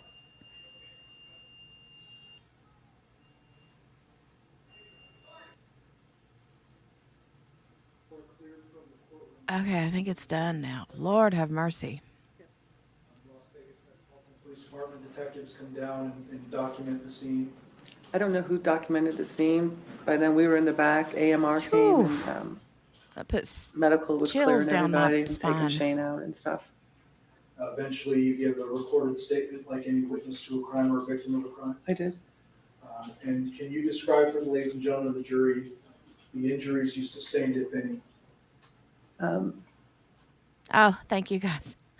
The alarm. Okay, probably the alarm in the courtroom. Yeah, you guys are so smart. I was looking around trying to figure out what in the world it was. Sapphire says it's the distress signal in the courtroom. Okay, okay. Thank you guys. Obviously, I hit my head. I did my family didn't want me driving, so my daughter drove me home, and then they insisted that I go to the hospital and get a scan to make sure I woke up in the morning because it looked pretty scary. The scan was okay, but obviously I had a headache for a few days. The spots where he pulled out my hair, you know how when you get your hair pulled out, it's sore for a while. That was sore for a few days. My arm, my back, everything was stiff, like, you know, you get jostled around. The next day, the worst part for me, the next day was my neck. I don't know what it was. I don't know. All I know is I literally, during the day, was holding my head up, like, with two hands because my neck was so sore and so tired. It just hurt. My tailbone, that hurt for weeks. If you ever bruise your tailbone, that just doesn't go away right away. And I was walking older than my age for a while. I didn't get back on the treadmill for 2 or 3 weeks. And when I say back on the treadmill, that means I walk on it. It's nothing. But I couldn't even walk on the treadmill for a couple of weeks. And then it was several months before I could lay on my left arm. I couldn't sleep on it. That was. What type of injury did you have on your left? That's what took, I think, the bulk of the initial hit. Again, I don't know what it was that hit me there, but I still have, it's been how long now, and there's a round, it's not horribly disfiguring, but it's a definite, you can still see a round, raised, bruised, fleshy, something not like the rest of it, marking where he made contact with me that day. His but it took me months defense, before I could sleep on my left side again. Donnie, is that following the attack, is photographed, and did you also, you and your family members, mental take photos of illness. your We did. injuries as they progressed? We did. Were there several times in the following days where you lost large clumps of hair? Yes. I have to ask for the record, ma'am, how old are you? 63 now. And you would have been 62 at the time of the incident? I was.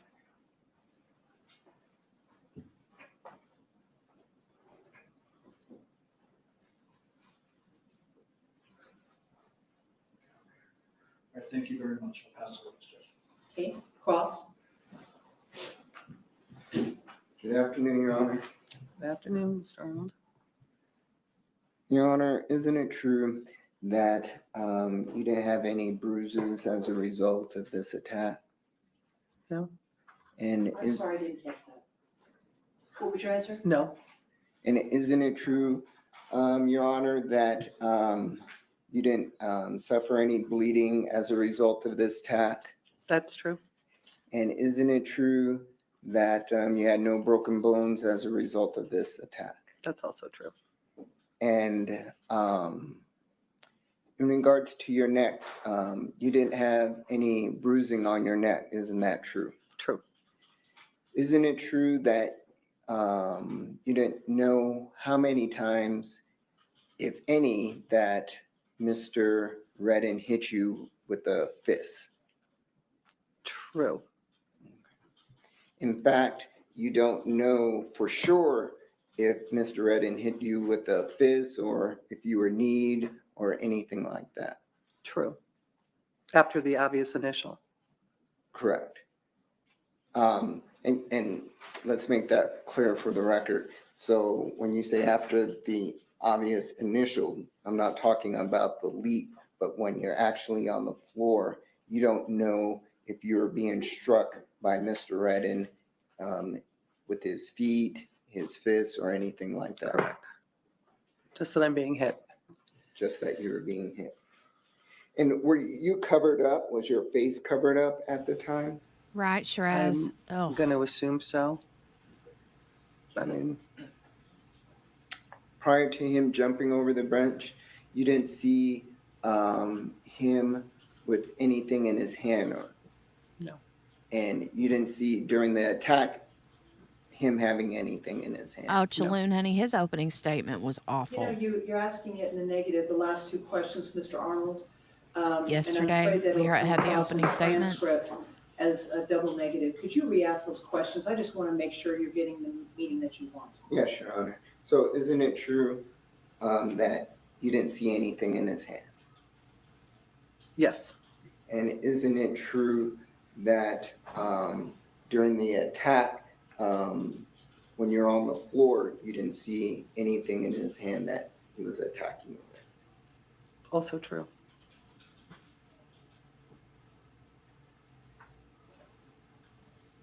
Yeah, it was yesterday, I'm going Chaloon. to shift gears here and talk about the PSI.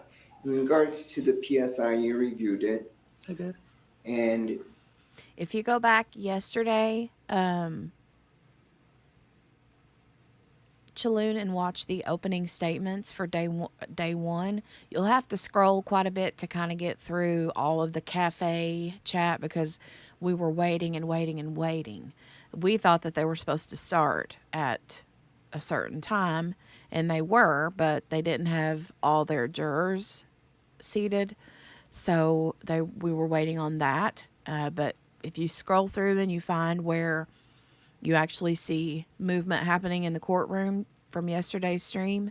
You can listen to their opening statements, and his was not great. Not great. Steph said, yeah, he's been diagnosed even prior to this incident with paranoid schizophrenia and wasn't medicated at the time. Shiraz says she probably knows how awful this is for him. She's going to try not to hold it against him, I'm sure, but still. It would be hard not to. Steph's 2 minutes behind. Sapphire says, is it true? Not isn't it makes the questions clearer. Is it true? Not isn't it makes the questions clear. Gotcha. Yeah. Yeah, the judge was like, can we not do double negatives? I want to make sure you're getting the answers you're actually looking for. Let's not confuse the peoples. did you, was there a section that you recall in regards to his mental illness? Yes. And you were aware that he had suffered from Shiraz, like Sarah Boone? He had a previous mental illness history, is that correct? Correct. And do you recall, was it paranoia and schizophrenia? I remember schizophrenia. I don't remember what else. Right. Veronica, yeah, Did you that's have the any whole concerns double going negative into thing. the actual sentencing hearing about his competency? No. Did you make any inquiries to Mr. Amalsi, his defense attorney, in regards to his competency prior to proceeding with sentencing? I did not. If I recall, the mental health history was I fairly know, long Donnie, ago about weird, his right? diagnosis of schizophrenia, and that he had gotten some treatment and then he was not on medication. He had graduated from mental health court, and according to him, he didn't feel like his mental health was causing him any issues. That was kind of the summary of the mental health issues as I understood them from his PSI. Right. And then coupling that, normally it would be, the defense attorney would be the one to bring it to my attention that there's a competency issue if it wasn't obvious. Right. And then that coupled with his appearance in court didn't give me any cause for pause. Cause Did for you pause. note, or was it brought to your attention through your review of the PSI that on your case, prior to it proceeding to district court, that he was found to be incompetent? Don't recall he was found to be incompetent. I recall he was referred to competency court, but I don't recall the findings. Okay. And do you know, after he was referred to competency court, how long did the case languish prior to you receiving a guilty plea in the case? I don't know.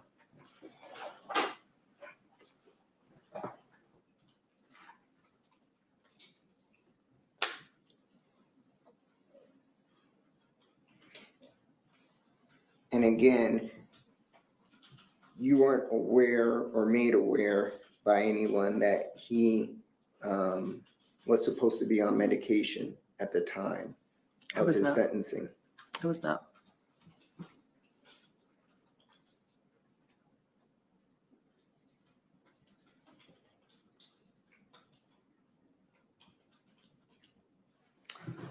Just check my notes real quick.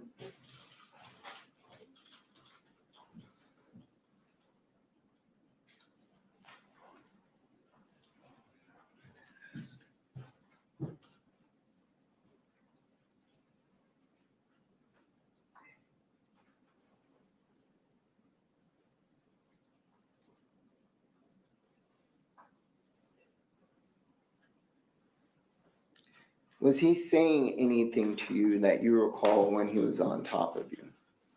I don't recall. Do you recall if you heard any statements that he said that he was trying to kill you? I don't recall. Do you recall anything that was being said to you by Mr. Redden? I do not. It was literally chaos.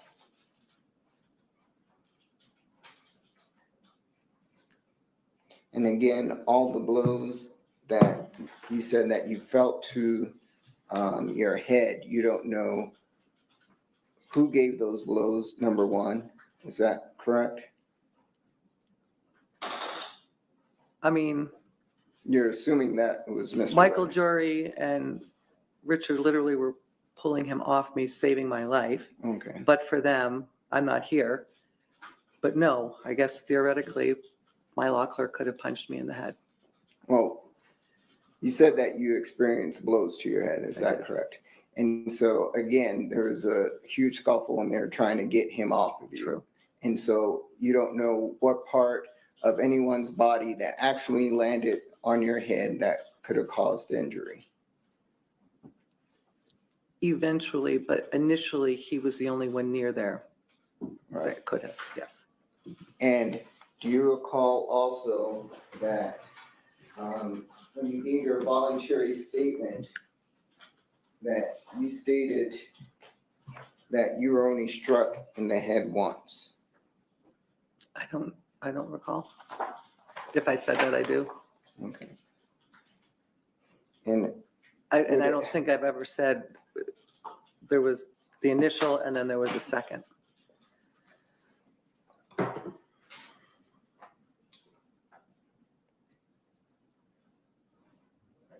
Okay, I'm going to approach and approach to refresh your recollection. Sure. I did it again. I'm so sorry. That's okay. Just where I have it highlighted.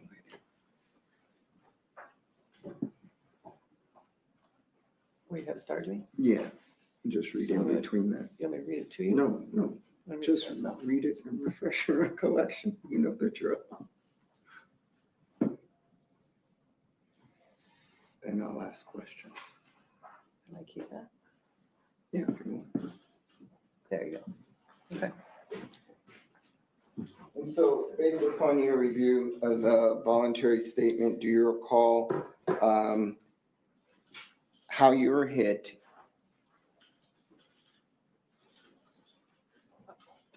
Same thing. I don't know if it was head or elbow, head, hand. Yes. Okay. I don't know. And you don't know? I was hit, but I don't know with what. Right, and you don't know how many times you were hit? don't. Okay. That's all the questions I have. Redirect. I'll be brief, Judge. You gave a voluntary statement to police that was recorded, right? Yes. Subsequent to that, you testified at a prior court proceeding. Yes. And throughout that, you've been consistent that you don't remember how many times you were hit. Yes. In fact, as you sit here today, you can't tell the jury if you were knocked out or No. not. Mr. Arnold, I think you might have a double negative as well. Could you re-ask that question? do you know if you were knocked out? No. I mean, no. May I approach? Yes. There was a a question or a line of questioning about whether you sustained bruising. Do you remember that line of questioning? Yes. Showing you now 27, 28, 29, 30, 31, 32, and 33. Are those documentation of your bruising? Yes. After the incident?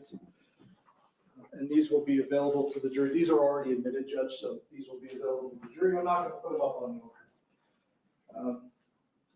When you described this attack initially, I asked you about the level of force that was used. And I want you to do your best to describe the level of force used and why it is you don't remember how many times you were. Okay, sweet Shiraz, you have a great I afternoon. was Be hit safe. so hard between the defendant's body and behind my bench. It's a marble wall. And so, like I said, I was hit so hard that I literally smashed into it. And then I was at best dazed, and I was pulled down behind me, and he continued going after me so forcefully and so violently that literally 3 or 4 healthy, strong young men couldn't get him off of me. It was so strong. They saved my life. I tell them that all the time. You guys saved my life. As that was happening, do you recall a hand on your neck? I remember being held. No, not clearly, no. Fair enough. You're doing your best to recall the events as you remember. Is that right? Yes. Thank you. I do know I lost hair, a lot of hair from that side. Thank you. Any recross? Yes, just real quick. And Your Honor, in regards to the bruising, the pictures that you were just shown, those were pictures in regards to bruising on your shoulder, your arms, and your legs and tailbone. Is that correct? Well, you don't have a picture of my tailbone, but your back area. my lower hip, my Right. shoulder, and my upper arm. Yeah. Okay. And there was no bruising to the face, and there was no bruising to your neck. You have to say, There was no bruising, and she's saying no. but we have to get it verbally, and I'll start it over again. There was no bruising to my neck. There was no bruising that I'm aware of, yeah. to your neck, and there was no bruising to your face. No. That's correct? That's correct. I'm sorry. Okay. That's all right. All right. I just want to make sure the transcript reads the way that you guys want it to read, that's all. Right. All right. No further questions. Thank you. Okay, you may step down. Thanks. Thank you. Appreciate it.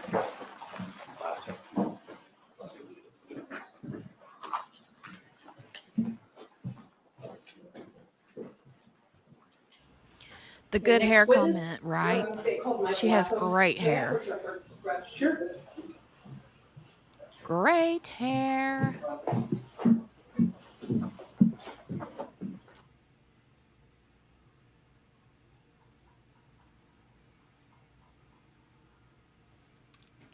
Okay, let's see.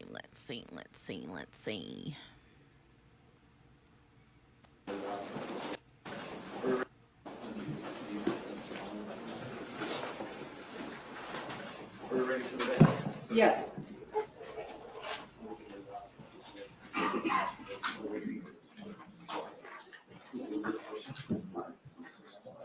Okay. Please raise your right hand. You do solemnly swear the testimony you're about to give in this action shall be the truth, the whole truth, and nothing but the truth, so help you God. I do. And can you please state and spell your name for the record? Yeah, Michael Lasso, Michael Lasso.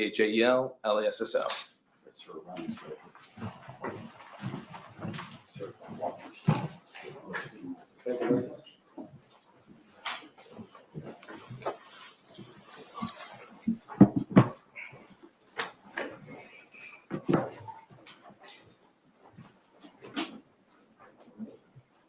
Yeah, proceed, Your Honor. You may. Good afternoon, sir. Good afternoon. How are you currently employed? I'm sorry? How are you currently employed? Right now I'm a law clerk, so I'm law clerk for the Honorable Judge Mary Kay Holthus. And did you just see Ms. Holthus leave the courtroom? I did. How long have you been her law clerk? I've been her law clerk basically a year now, maybe a year and 1 month. So August 2023 is when I first took the job, and right now I'm scheduled to be there till August 2025. Okay, so this is the dude that was in the black suit with the light shirt that was like beating with his fists to get Redden off of the other person. Yeah, that's who this guy is. His hair is much lighter than I thought it. In the other video, his hair looked really dark, but anyway. Maybe he had gel or something in it. I don't know. You've known her much longer than a little over a year, correct? I've known her a long time. She's really a family friend. I kind of know her children very well. Almost grew up together. So yeah, I've known her a long time. That's how I got lucky enough to kind of be able to work with her. And since working with her, I see her in a whole new light now. A lot of respect for her. How long have you known her? Man, probably since I was 8 years old. So maybe 11 years, just about. How years old? Yeah. 11? I'm just, are you 19 years old? Oh, no, wait a minute. Oh, my God. I'm like, wait. I'm actually not good at math. That's why I'm a law clerk. So, man, has it really been that long? Because I'm 27 now. So, wow. 21 years? Wow. Or no. 19. Don't math, son. Oh, no. Stop mathing. Stop mathing. It's a long time.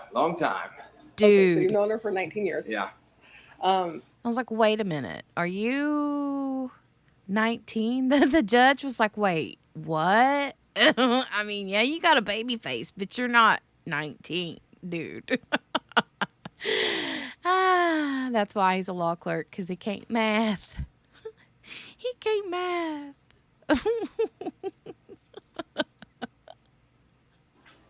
And that's how you became her law clerk?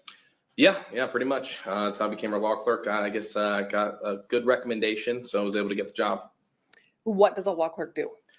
Law clerk basically kind of just does whatever the judge needs. I mean, I do a lot of briefing for her. I'm almost the middleman Right, between Patricia? the judge and anyone. Patricia, I agree. I agree. It's I mean, look at his face right there. How could you not love a face like that? Oh, he maths as good as QB does. That sounds about right. Anyone else, like attorneys. So anyone that wants to contact the judge, anyone wants to speak with her, anyone that files a motion, anything like that, I'm the middleman in between. So I'm looking at all the motions. I'm speaking to all the attorneys. I'm kind of coordinating everything. I brief all the motions for the judge, kind of give her a heads up. And sometimes it's as simple as, just giving her a cup of coffee. Do you also accompany her to her calendars? Oh, yeah, absolutely. Every calendar, I sit directly next to the judge, kind of on the left side of her. And we have a split docket, so we have criminal and civil. So I'm just kind of on that left side, almost where this monitor is, and I'll kind of be right here, and the judge will be right there. She has her own monitors, and I have kind of my own computer. And I'm directly next to the judge for every calendar. And when the calendar is occurring, what are you doing while you're seated next to her? It depends. I'm usually checking my emails. I'll also keep going along with whatever matters up. So, maybe if it's a criminal matter, I kind of pull up that entire file. If there's anything the judge quickly needs printed, or maybe it's a police report or anything like that, I kind of right there. I have a printer there. I can print anything she needs. Or sometimes I need to run in the back, get her something that she needs, maybe make a copy, basically anything at all, just to make sure the calendar runs smooth. Okay. And what days does she hear her criminal calendar? She hears her criminal calendar on Mondays and Wednesdays, and then Tuesdays are civil. Okay. Is it fair to say that the courtroom that she presides in is set up very differently from the courtroom we're currently in? Oh, absolutely. Much different. This is a much bigger courtroom, but the defense and plaintiff desks are much further away. I would say these are a lot closer than the ones that are in her courtroom. Okay. I'm going to show you some photographs of your courtroom. Sure. So that you can help explain the layout for us. I'm showing you on the overhead what's been admitted as states 2. Could I get it flipped over, please?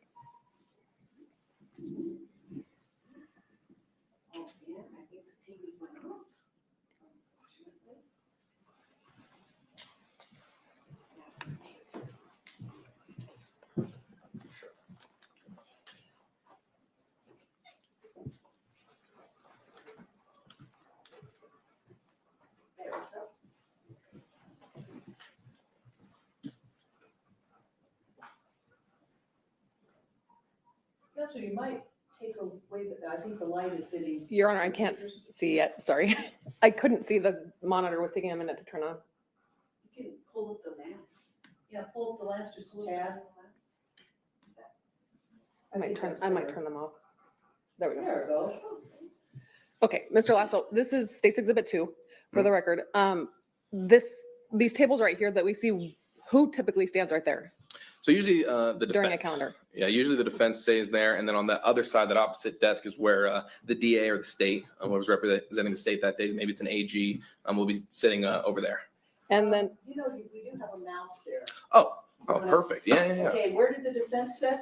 So defense would be right here, typically like right here. Maybe the attorney would be next to him. And then on the other side here, kind of where that mouse is, that other desk is where the state would be. okay. And then is there also an area where the court staff, such as the court clerk and a court reporter sit? Yeah, it would be, I don't know what's going on here. That would be like right here. So this is where our court clerks are. This is where our court recorder would be, kind of like right here. That's our monitor. That's where the judge is. And then on that right side, that monitor is my monitor right there. And then to the right of that is actually where that little monitor is, the witness stand. So usually during criminal calendar, we have a correctional officer that would sit there. And was there a correctional officer sitting there on January 3rd of 2024? Yes, there was. What is the difference between a court clerk and a law clerk? Hey, Mary There's a big Lou. difference. The law clerk is usually has a legal degree. So, we're briefing actually the law that's involved in the motion. So, we're looking up the case law, making sure it's, still good, reliable, kind of briefing those, telling judge, giving her recommendations as to what she should do, what she shouldn't do. Whereas the court clerk is also a middleman in between the judge, but at the same time, they just kind of handle just different areas. They're not really involved in any legal advising or aspect of it. I would say more just kind of coordination, handling minutes, like court minutes, things like that. So just kind of a little different. Okay. And then the court recorder, you said you guys have a recorder in that department, Yeah, correct? and that one right there. So this one, that monitor, you kind of see it's light. That would be for the court clerk, and then to the left side would be the court recorder. Okay. And with regards to that courtroom, is there actually an entrance behind that tile wall that we can see? Yes, yeah. So that's where the judge and me, that's where we usually enter, along with the entire court staff, really. We all kind of enter in through that door. Her chambers would be right behind there. So we kind of come in through this right side way. Then I take my seat right there. Judge will sit right there. And then the rest of the court staff will take their place. And then moving on to states 3. Oops, let me take this one off. What are we looking at here? So this is kind of just a seating area. Usually people who are supporting the defense or the defendant would be sitting in this back area, but it really could be anyone. So that desk right here is the defense desk, kind of just the opposite angle. Or I'm sorry, the state's desk. I'm sorry. So this would be usually anyone that on behalf of the state sits right here. And this would be, like I said, where the DA or the state would be. And then that opposite side is where the defense is. So this would be where any defendant would be their attorney. Usually it's a PD. And then, like I said, this is usually where family members will sit, supporters, friends, anything like that. And do you see another exit in this photograph? Oh, yes, absolutely. Yeah, it would be right here in this photograph. This is an exit also to that chamber hallway where there's a lot of different chambers and offices, things like that. So staff and sometimes attorneys might use that? Oh, absolutely. Yeah, there's a copier machine. So sometimes when I have to run and go make copies, I'll kind of run through that backside. And occasionally I'll come through that door, but usually not. But right behind there's like a big copy machine and jury rooms for deliberation. But generally speaking, the public would not use that? No. And then showing you. I think you've got another double negative there. Does the public use those doors? Not that specific one, no. And the one behind the judge, no, never. Okay. Showing you states 4 on the overhead. Mm-hmm. Is this, does this appear to be a photograph taken from the area where the juror This judge box really was in the has an previous issue photograph? with double Absolutely. negatives. Yeah, this is that angle, kind of where that door would be. And, so this is where like the jury would sit. This is where like occasionally witnesses will come up and maybe a victim statement would be given, or attorneys will go up there and make an argument. This is where the state would be, and that was kind of where that previous photo was taken, would be back here for friends and family. And then this door is kind of where a holding cell is, and then also where defendants during our criminal calendars, that's where they will walk those defendants through that door. And then to the right side is where our recorder would sit, and then this is the court clerk here. Okay, and when you say defendants, do you mean in custody defendants? Yes, absolutely. Okay. And then showing you states 5. What is this? So this is kind of the angle from the recorder and our court clerk. So this was kind of that long desk here, and this is facing the jury box. So kind of where that last picture was taken would be right here, and then this is that door that leads to the copier. So then you can kind of go through there, but typically there wouldn't be public that'd be going through there. Occasionally attorneys do, but yeah, this is just kind of that opposite angle. And then to the right side here would be like the defense table where usually PDs sit, or defendants that are out of custody. Showing you state 6. What are we looking at here? This is the view from the court clerk's angle here. So this is where the judge would sit. This is my monitor right here. Literally right where that picture is being taken, it would be exactly like the angle from the court clerk. And then this right here would be the witness stand. It's kind of like right here. Then we have a TV there, and that's that same door, obviously the jury box. And then when we have criminal calendars, instead of a jury there would be the in-custody defendants would all be kind of taking up that area. Okay. If you could look right here for me, where my finger is. Yeah. Is that essentially like a wall between where the judge sits and the court clerk? Yes, that's a full wall. There's no kind of opening that you can go through there. Kind of the only access point to that chair that you're seeing where the judge would sit is through that right side. So you have to go through that right side. There's kind of like maybe 2 steps that you go around, and yeah, right there. There's kind of 2 steps you would go around, and that's the only way to get over there. Unless you were to hop over this little wall there, you can't really get to that side of there's no access to it essentially. Okay, so this would be the door that you'd walk through to get to the Yeah, it kind area of where swings you around. Yeah. Okay. Showing you state 7. And then from right here, this is the view from the judge, kind of where the judge sits. That's a microphone right here. And there's a little sign too that will say like always recording. That's right there. And this is her view. That right there, that monitor would again be where an out of custody defendant would be, along with a PD or whoever their attorney would be. This side would be usually typically filled up on criminal days with defendants, the in custody ones, and then on the right side would be where the DA or the state representative would be. And kind of like the equipment where I'm standing, there's an Elmo mirror. Absolutely, yeah, just like that. And attorneys will walk up, they'll give arguments, and that main door right there is the access point for the public or attorneys that are going into the courtroom that day. Anyone that's essentially not a courtroom staff member is typically walking through that main door there.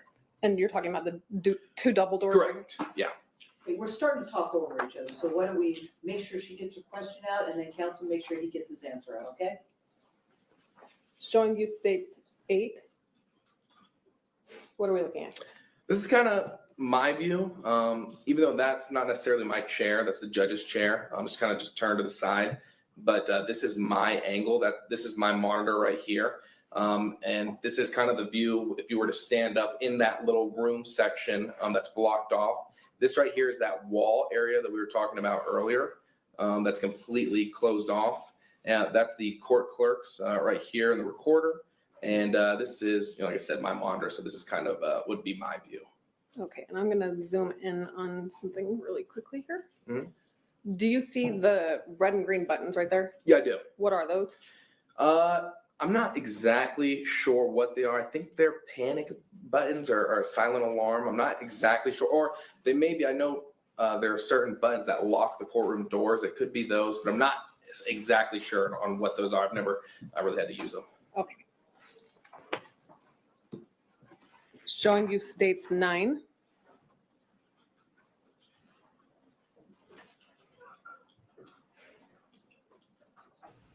think that he should probably be aware now at this point what those buttons are What is this? for. So this is kind of the angle that you would see if you were, like, let's say a defendant walking through that door, the in custodies, almost where that holding cell is. So once you walk out, if you were to just look left, this is the angle you would see. Hey, Morgana. This is that door that I was talking about earlier, that leads to like chambers and offices and things like that. And then if you see on the right side, if you were to loop around, that is how we would walk up to where we would be sitting, me and the judge. But this is just kind of that angle there. This chair to the bottom side, this is like typically an extern may sit there, but it's usually either an officer or no one sitting there. Thank you. Showing you states 10. What are we looking at in this photograph? Yeah, this would be the witness stand. This is just there's a monitor similar to how it is here, where anything that's being shown on the Elmo can be seen by the witness. That would be the judge's chair right here. That's the judge's monitor. That would be my monitor. There's typically 2 chairs up here, so I would have a much smaller chair right there. And this is that door that we would enter through. This is kind of that one access point, the wraparound. And this is kind of like just a granite wall that we have that sits behind the judge. Okay, and I'm sorry, I may have missed it. You may have already answered this Yeah. question. Right here, is there any way to access the area where the judge sits other than to climb over that wall? No. These doors, those aren't doors. It's like a wall almost. And just like in here, the witness stand is lower than where the judge sits? Yes, yeah, absolutely. In the back hallway that you've referred to, that staff and in particular you and judge would use to get to the courtroom, are there exits to the ground floor? Like, are there stairs back there? Like in that backside to go down? Like in the rear hallway? Yes, yeah, there are. If you were to walk out of that kind of that door I was talking about near the copier, if you were to just turn around, there is a big door right there where there's a stairwell, and you could go down. I'll often use that stairwell to go down to like a little supply office to get some extra Sharpies or whatever I need or whatever the judge needs. What about elevators? Are there elevators in the rear? Yes, there's elevators. Instead of making a right, if you were to just make a left, there's elevators right there as soon as you were to walk out. And then there's also, if further down the hall, another pair of elevators as well. Thank you. Showing you states 11. What are we looking at in this photograph? So this is the angle from the witness stand. That's that monitor that I was saying that's similar to this one here. That's the microphone, those doors for the public to go through. And this is just kind of that angle if you were to be sitting at the witness stand. And you indicated that on January 3rd, there was a correctional officer sitting right there? Yes. Showing you states 12. Does this appear to be a photograph of Judge Holthus's bench? Yes, absolutely. That's just right. She'd be sitting right on top of there, and then I'd be on that right side. And there's a bit of a glare in this photograph, but is there a nameplate there too? Yes, and it says Honorable Judge Mary Kay Holthus. Showing you states 13. Is this a close-up of that That is it right there. nameplate? Mm-hmm. And it says Judge Mary Kay Holthus. Yes. Showing you states 14. Does this appear to be the desk or counter area in the judge's bench area and where you sit? Absolutely. Yeah. So I'd be on that right side where this monitor is. This is that kind of wall that cuts off between where the judge would sit and then the court clerk on that left side. Again, this is the judge's monitor, and then this is kind of that front view and that nameplate that we were just discussing. Showing you states 15. What is this? So this is once you were to walk out that door between kind of like the chambers and those offices, kind of where the whole court clerks and the entire court staff essentially walks through.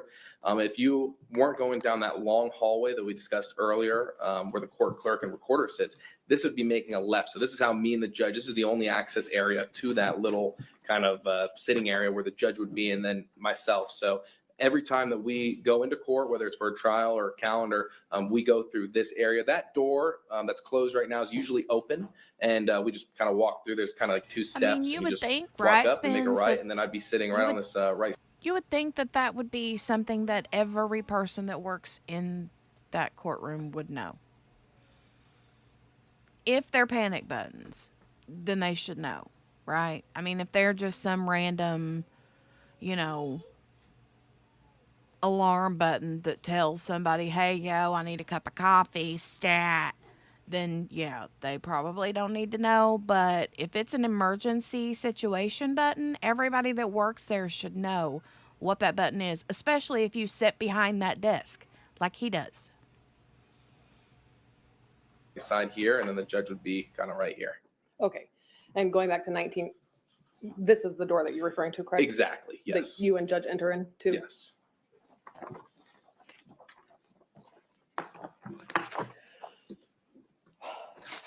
Are there cameras in the courtroom? Yes, sir. Are you familiar with the JABS system? Yes. Is that one of the recording systems in the courtroom? Yes. Do you know whether or not the system will kind of alternate between various cameras in the courtroom?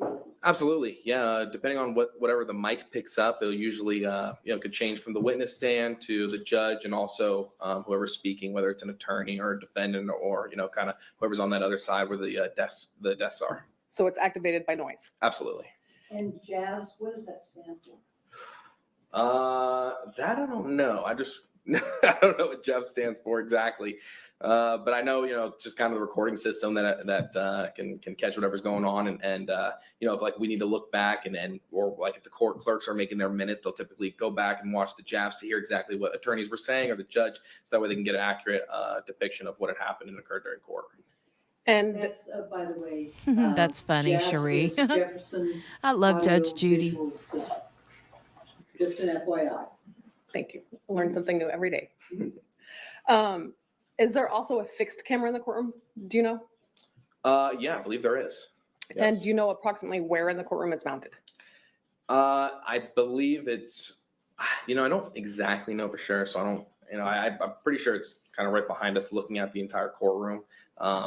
But I don't know for certain, but I know there is one that kind of looks down, but I think that will partly be activated by the JABs as well. Is JABS always running during the course of the criminal calendar? Oh, yes, absolutely.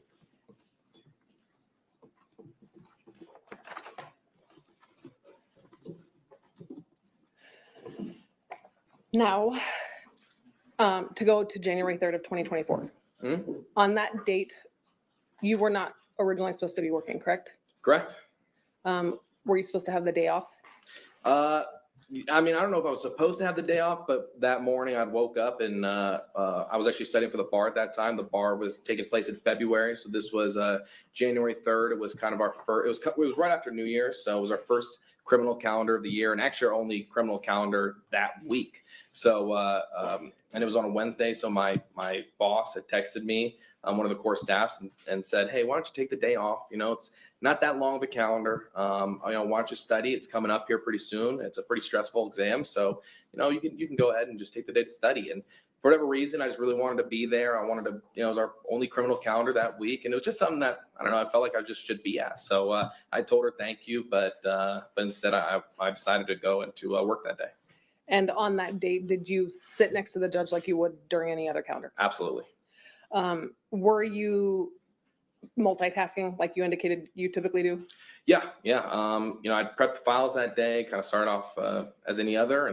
And during calendar, I remember just going through emails, check in to see if there's any updates. Sometimes attorneys will email you right during calendar. So just kind of checking and making sure everything was running smoothly.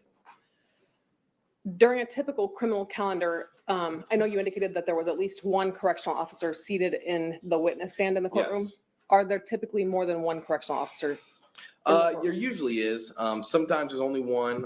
We always have our marshal there as well. But especially if it's like a lot of defendants that are in custody coming in, there will be maybe two correctional officers, occasionally three, but usually, like I said, you'll have the one, you'll always have the marshal there as well. Are there times when the correctional officers who are present in the courtroom might remove some of the in custody defendants and take them back to the Clark County Detention Center? Absolutely. Yeah. Especially if there's a lot of defendants in a particular day or maybe if there's like some sort of intermission or break, whatever ones we've kind of gotten through the in custodies, they'll go ahead and kind of uncuff whoever together or whoever hasn't gone. And then they'll go and walk those individuals through that door that we were talking about and then on to CCDC.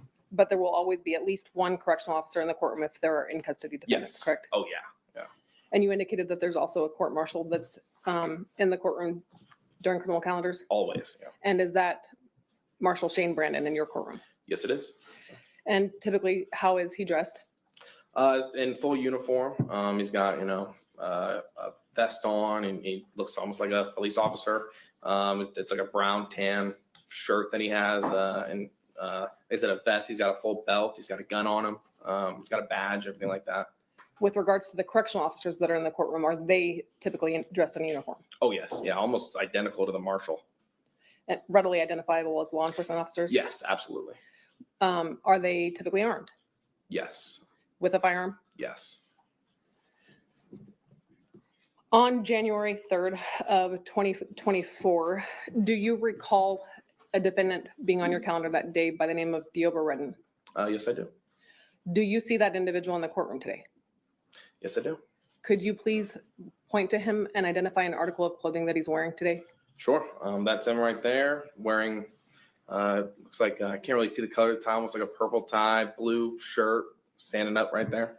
May the record reflect that he's identified the defendant, Your Honor. Let the record so reflect.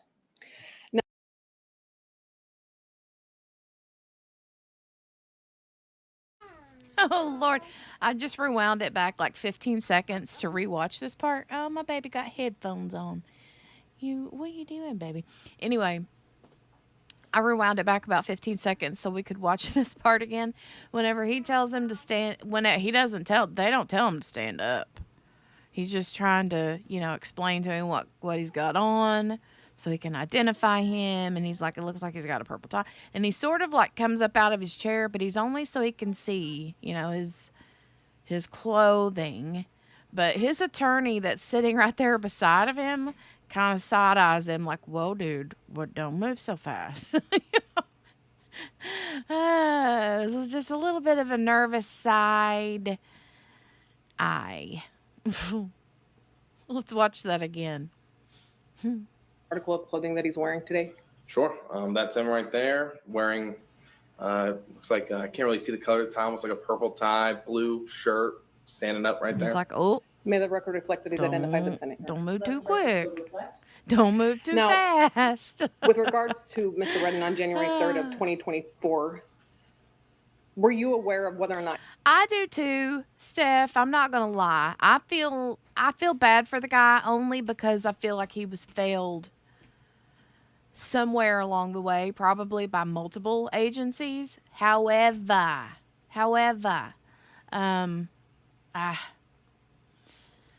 oh, hey, Squeegee of Justice. Hi. Hey. Welcome.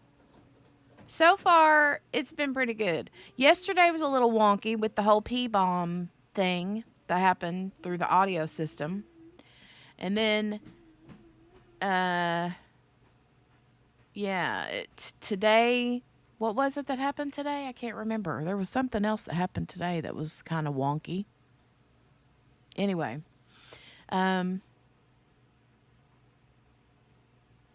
did you see Redden come into the court? Yeah, he was like, hi, like real helpful, real high, like, hi, very excited. Is that what you mean, or did I miss something? He seems so different now that he's medicated, like actually respectful and taking this seriously as he should. Okay, yeah. Yes, yeah. The Squeegee of Justice said yes. Yeah.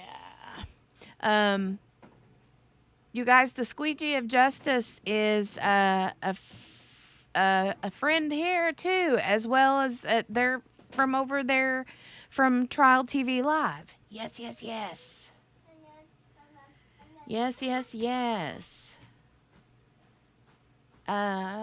When he said hi and then stands up, yeah. But when he said hi, I was like, whoa, he's like being super friendly. I even think that I popped in the chat and said something like, is he like trying to, is he trying to be overly nice to this judge since he Superman style ninja'd the other judge, Thank you again for the super chat. You're welcome, Trial TV Live. Thank you so much for your hard work. We appreciate it. And we appreciate your generosity in letting us share a very nice stream with a very, very nice chat over there. Not so much of the crazy that happens in those bigger stream chats, right? It can get downright hairy over there. Buddies. Redden has a sense of humor, I think, says the squeegee. Cute. Well, I'm eager to see. Yesterday I was a little bit worried because I don't know if it was his nerves or if he was being, I don't know. But he kept like picking at his nails, scratching at his head, like looking at his fingernails, like being all sort of, self-care. And I don't know if it was nerves or what, but the cray-cray. I can't say that we can keep the cray-cray to a minimum over here because you never know what the topic of conversation goes to here at the cafe, but he is a bit calm. All right.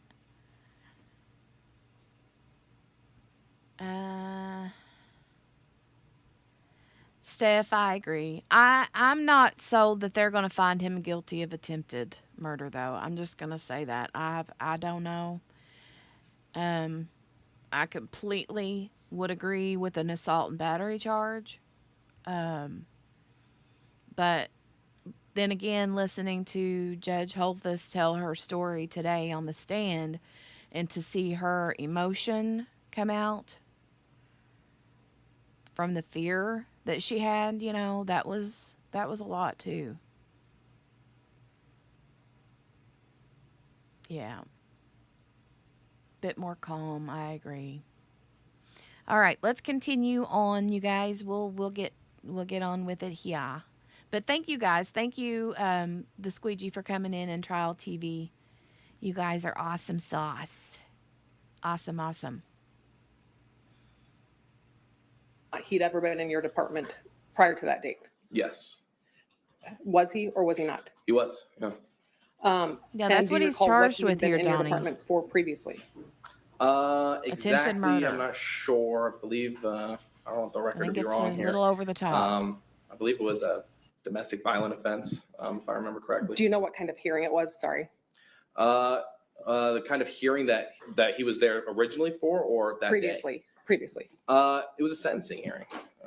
Where we would, I believe, given him probation. Okay. And there was nothing particularly remarkable about that hearing, correct? Nothing remarkable at all. Were you aware on January 3rd of 2024 when his case was called? Were you paying attention? Yes, I was absolutely paying attention. I remember him kind of getting walked through by our marshal. When there's an out of custody defendant, whether it's a sentencing or really any hearing whatsoever, we always have a marshal directly behind him. It's typically Shane, who's directly behind that particular defendant, whatever it is. And I remember him coming to the courtroom, and I remember him kind of talking for a long time. The judge had given him an opportunity to address the court. I remember at that point, there was really nothing unusual. He seemed really polite and courteous, and there was no kind of nothing unique about the situation. So I kind of had lost interest a little bit. I was, doing my emails. It wasn't really, I said, anything unique about the situation. And I kind of, like I said, I kind of just started answering emails. Prior to Mr. Redden addressing the court on his own behalf, do you recall whether or not anyone from the state made an argument on behalf of the state? I think I can't. Were you paying attention at that point? Yeah, I don't necessarily recall. I mean, I think the state may have, but I don't necessarily recall exactly what, kind of right before then. Like I said, I was kind of answering emails and stuff, and I didn't think anything of it. Do you recall who the calendar deputy was that day? The calendar deputy? Who was handling the calendar on behalf of the state? On January 3rd. State, it was, there's Jory, I know, was there. I know Richard Scow was there. I think it was Scow at the time, because Jory would kind of pop in from time to time. So I think it was Scow. Okay. And with regards to a calendar deputy, is that the individual that would handle the bulk of the matters on the criminal calendar that day? Exactly. Yes. Yeah. And occasionally specialty team deputies might pop in and out to handle individual matters? Yes. Yeah. Okay, so on that date, Richard Scow was the assigned Callater deputy, Yes. and Jory Scarborough was a specialty team deputy that appeared on Yes. January 3rd. At some point, after Mr. Redden addressed the court, do you recall something unusual happening? Oh yeah. So like I said, I was kind of lost. I didn't lose interest, but I was kind of listening, but I wasn't, paying too much attention. I was just kind of answering emails, and then I could hear. I remember the judge speaking. I remember the judge kind of going and kind of saying what she was going to say, and then I could remember hearing some handcuffs. And then what really caught my attention was I heard, excuse my language, but I heard, fuck that bitch. And when I heard that, I immediately looked up. And when then I'd seen Mr. Redden, and I'd seen him kind of hop over the defense desk that we were speaking about earlier. And he'd kind of put one hand down, and it just kind of pretty easily just hopped right over. And at that moment, I was obviously my full attention was looking at this particular individual. And at that moment in time, I actually thought he was going to go for the door because occasionally when we go to remand defendants into custody, they'll go and make a run for it. And there was that particular door that we were speaking about earlier. So I actually was under the impression he was going for the door. Never would I even imagine that he was going to go for the judge. But then I remember looking at him. I was actually saying like, whoa, whoa, whoa. Cause I was trying to like process what was even happening. And it all happened so fast. I mean, like I was saying before, the defense desk is actually a lot further than these desks are here. And he was able to scale that distance in such a short amount of time. I mean, the video doesn't even do it justice as to just how fast that all took place. And then I remember him doing this just incredible leap over the judge's bench bar there. And at that moment in time, I kind of just reacted. I wasn't even thinking, to be honest. It was just all reaction and reflex. I went right in to try my best to kind of to protect the judge. So, no hesitation. I tried my best to go in. And at that point, unfortunately, he was so fast and kind of just athletic. He was able to get to her. And I remember him kind of sprawling his arms out like this and just clamping those arms down. And one kind of right on her hair here. And then the other one kind of like right in between the neck and shoulder blade, kind of like right here. So kind of just clamping down. And then I remember him just smashing the back of her skull on that tile wall that we were discussing earlier, just smashing the back of it. And at that moment, I was actually thinking to myself, like, oh my God, like he's going to kill Judge Holthus. And, I remember after he'd smacked her skull, he had actually dragged her down. So he goes and does that. And then he actually drags her down, almost twists her a little bit, and was like face to face with the judge. And at this point, I am almost like on his back trying to get him up. And, he's like this. And Judge Holthus is actually, Judge Holthus was like frozen at the time. I mean, she was literally frozen solid, almost like a piece of petrified wood. She was just not even moving. I think she was in a state of shock at the time. And he was yelling things at her. He was saying things to her, and I couldn't make out anything that he was saying because I was actually in turn screaming at him and saying, "Get off the judge! Get off the judge! What are you doing?" I was like, "What's wrong with you? Get off the judge!" And I remember vividly just how strong Mr. Redden was. I mean, this guy, he is unbelievably strong and much bigger than me. So I'm trying to wrestle him and get him off, and he is glued to her like a magnet, like an actual magnet. Like I couldn't pry him off of her. And it actually took, I'm sorry. Where was he grabbing her at that time? Same thing. It kind of just the hair and right here. So, and would not let go. Like was just stuck on her. And you indicated that he was right in her face, approximately how far? Yeah. I mean, you couldn't get any closer. I mean, like almost like touching noses, like this. And I'm sorry, could you? Oh yeah, almost like this. I mean, literally like this, like yelling at her, saying things at her. This is when he had kind of twisted her, and I'm on his back, and they're almost this close, like face to face. Approximately like 3 to 6 inches apart, maybe. Yeah, I'd say so, maybe even closer. And they are close, and she's completely Donnie, that made me laugh. Just petrified, just completely, like I said, in just a state of shock. All right, full on story time. Had you ever seen Judge Holthus in that state before? Oh, never in my life. I've never seen her, let alone really anyone. Yeah. That's she was frozen Good thought right there solid. too, Squeegee. And just, I mean, it was, like I said, I mean, it was unbelievable to see, especially coming from her. And I've known her a long time, and I've never seen anything like that. Generally speaking, would you say that she is a timid person or a strong person?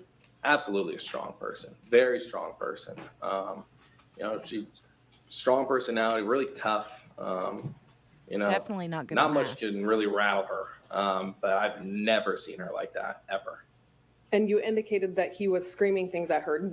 You don't have any recollection of specific statements he was making? I have none. Honestly, some of it, you know, you Sure, can't it's even hot. hear much because so much adrenaline kicks in. It's like everything kind of goes silent.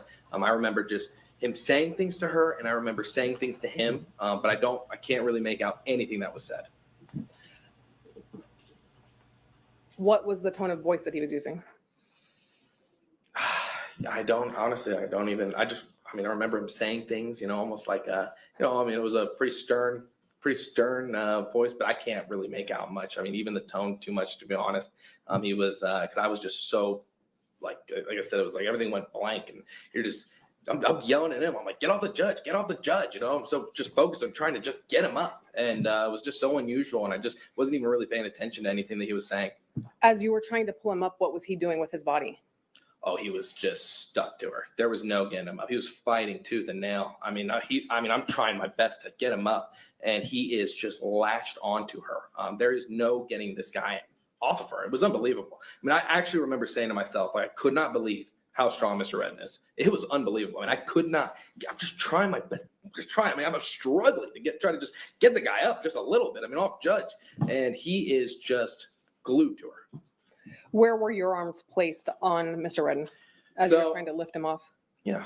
So honestly, I was almost like kind of around him. I kind of grabbed his shoulders like this, kind of like, imagine this was his head, not in like a choke hold or anything, but kind of like right underneath and kind of grabbing with this other arm and just trying to just lift him up. Anything I could do to just try to. Yeah, and get the him off the defense judge. isn't objecting at Your all. arms were wrapped around his chest area? Almost, yeah, essentially? kind of like right here, almost like right below the neck area. Like the defense is not objecting at all, like saying, narrative. Like he's went way beyond answering the question here. And he continued to go towards her and was refusing to let go. Oh, absolutely. Yeah. Just kind of, like I said, just still with that kind of just death grip almost. And you indicated previously that you, at the time that you were seeing this occur initially, you had the thought, oh my God, he's going to kill her. Yes, especially when I saw her hit the back of her skull on that tile. That's his I favorite absolutely word. thought he's going to kill her. Mm-hmm. When you observed his Quite the hand, tail. I believe you indicated that it was between the shoulder and the neck area. Mm-hmm. Was no. she already on the ground at that point? Or was that as he was kind of flying into her forcefully? Right when he kind of did this, where his hands landed is almost where they stayed the entire time. So they kind of just, like I said, kind of just latched on, and there was no letting go. So he kind of did twist her a little bit, and when they were on the floor, but they didn't really move much, the hands, and that, that's basically it. Can you tell me when they were on the ground how they were positioned? It kind of had changed. So like I said, they were face to face. But then when I was trying to get him up, he kind of had gotten up a little bit. She was still kind of frozen. But he had his hands right on her hair. Hey, Brenda. And, still on that Good to neck see area. you, He's babe. got long arms. So he's kind of holding her like this. I'm trying to get him up, and he's just relentless, trying to just get back at her. And they kind of just changed positions a little bit, depending on kind of just wrestling with me also as well. They kind of started out like this, but that only had lasted just momentarily. He was still saying things to her, but she had kind of, like I said, was just kind of frozen a little bit, and there's just a little bit of like wrestling going on almost, but those hands stayed kind of where they were. Was he directly on top of her? Was he next to her? At first, he was on top of her, and then as I was kind of pulling him off, and then especially when the CO came, he'd kind of gotten up a little bit and kind of maneuvered his body, but the kind of hands stayed in place. When you say that he'd kind of gotten up a bit, was he on his knees? Was he still on the ground? Yeah, well, flat? What was he doing? When he had first jumped over, it was such a incredible jump that he had like almost landed on his knees, but like he actually wasn't like fully flat on the ground. It wasn't like he had just laid on top of her. He almost had like a pretty good formation, I guess, of where he was. So like he almost had like a leg out and kind of was able to really be on top of her and kind of prevent anyone from just kind of, it wasn't like he was just dead weight and couldn't lift him up. I mean, he had like a good position on her. And that's why I think also, I mean, it was so hard to lift Mr. Redden off of her. He was just kind of in a good spot. That just cracked me and up, was Steph. not letting go. Can you almost just stop saying determined as like absolutely? Absolutely he was on a not. mission or something. While she was on the ground and he was kind of on top of her, or at least had his hands around her neck, shoulder area and had her by the hair, did you see him do anything else to her? No, I didn't see him really do anything else to her other than, screaming at her and kind of just having his hands like that. That was basically it. I didn't see really any like punches or anything like that. You indicated that he was extremely strong. Yes. Like incredible strength. Oh yeah, absolutely. What about his physical build? Oh, he's a big guy, a lot bigger than me, and athletic, very strong, tall, and I've been in that courtroom many times. I don't know anyone that can make that kind of a jump. It was honestly impressive. Do you have any idea approximately how tall he is? I believe he's like 6'2", maybe 6'1". You indicated See that him at just some put point his you hand became on his aware forehead, that the like, correctional ugh. officer had jumped in to assist you. Yes. Like he was Yeah, embarrassed. so it was about 7 seconds of me wrestling with him before the correction officer could make his way past that barrier we were talking about, because he was sitting in the witness stand similar to how I am now. And then he had taken about 7 seconds before he could actually cross that barrier, because once you are able to get through that, it's essentially just you and whoever's back there. So at that point, it was me. Oh, and the she judge. already did, And, Brenda. you're She was blocked the off from first one on the everyone else witness in that stand courtroom. today. So it took about 7 seconds of me kind of wrestling with Mr. Redden to try to get him up before the correctional officer came in. And actually, until the correctional officer had come, I was unable to actually get him off of her. And thankfully, when the correctional officer came, it took both of us were able to finally unlatch him from Judge Holthus. And when you unlatched him initially, did he stay unlatched? When we had gotten him up, yeah. I mean, I would say when he was actually up, yes. I remember him because I kind of had him. My arms were almost on his chest area, right below his neck, kind of like right here. And I remember him holding on to my arms. And I remember thinking to myself, I hope he's not going to turn around and attack me. So I remember just trying to get him up. I remember holding on, fighting, just really trying to get back at the judge. And I remember the correctional officer being right there. And I was actually under the impression, once the correctional officer was there, that there were more officers behind him. I remember seeing a blue suit. I wasn't sure at the time who that individual was, but I just thought, there were actually more people that were right there that were coming to our aid.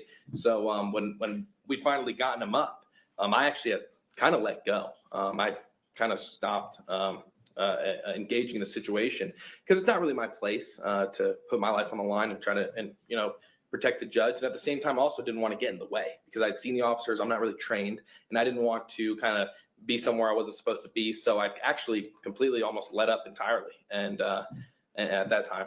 Okay. And when you let up initially, what did you do? Where did you turn your attention? Where did Mr. Redden turn his attention? Where did you turn your attention at that point? I was watching the situation. I was watching where Judge was also. She was kind of my first priority. But I had kind of just completely let up and just watched the correctional officer there kind of, and was hoping he would be able to contain the individual. The correctional officer that assisted you, was he armed with a firearm that day? Yes, he was. You saw the firearm on his side? Oh, yeah. And did you observe that firearm on his side during this interaction? Yes.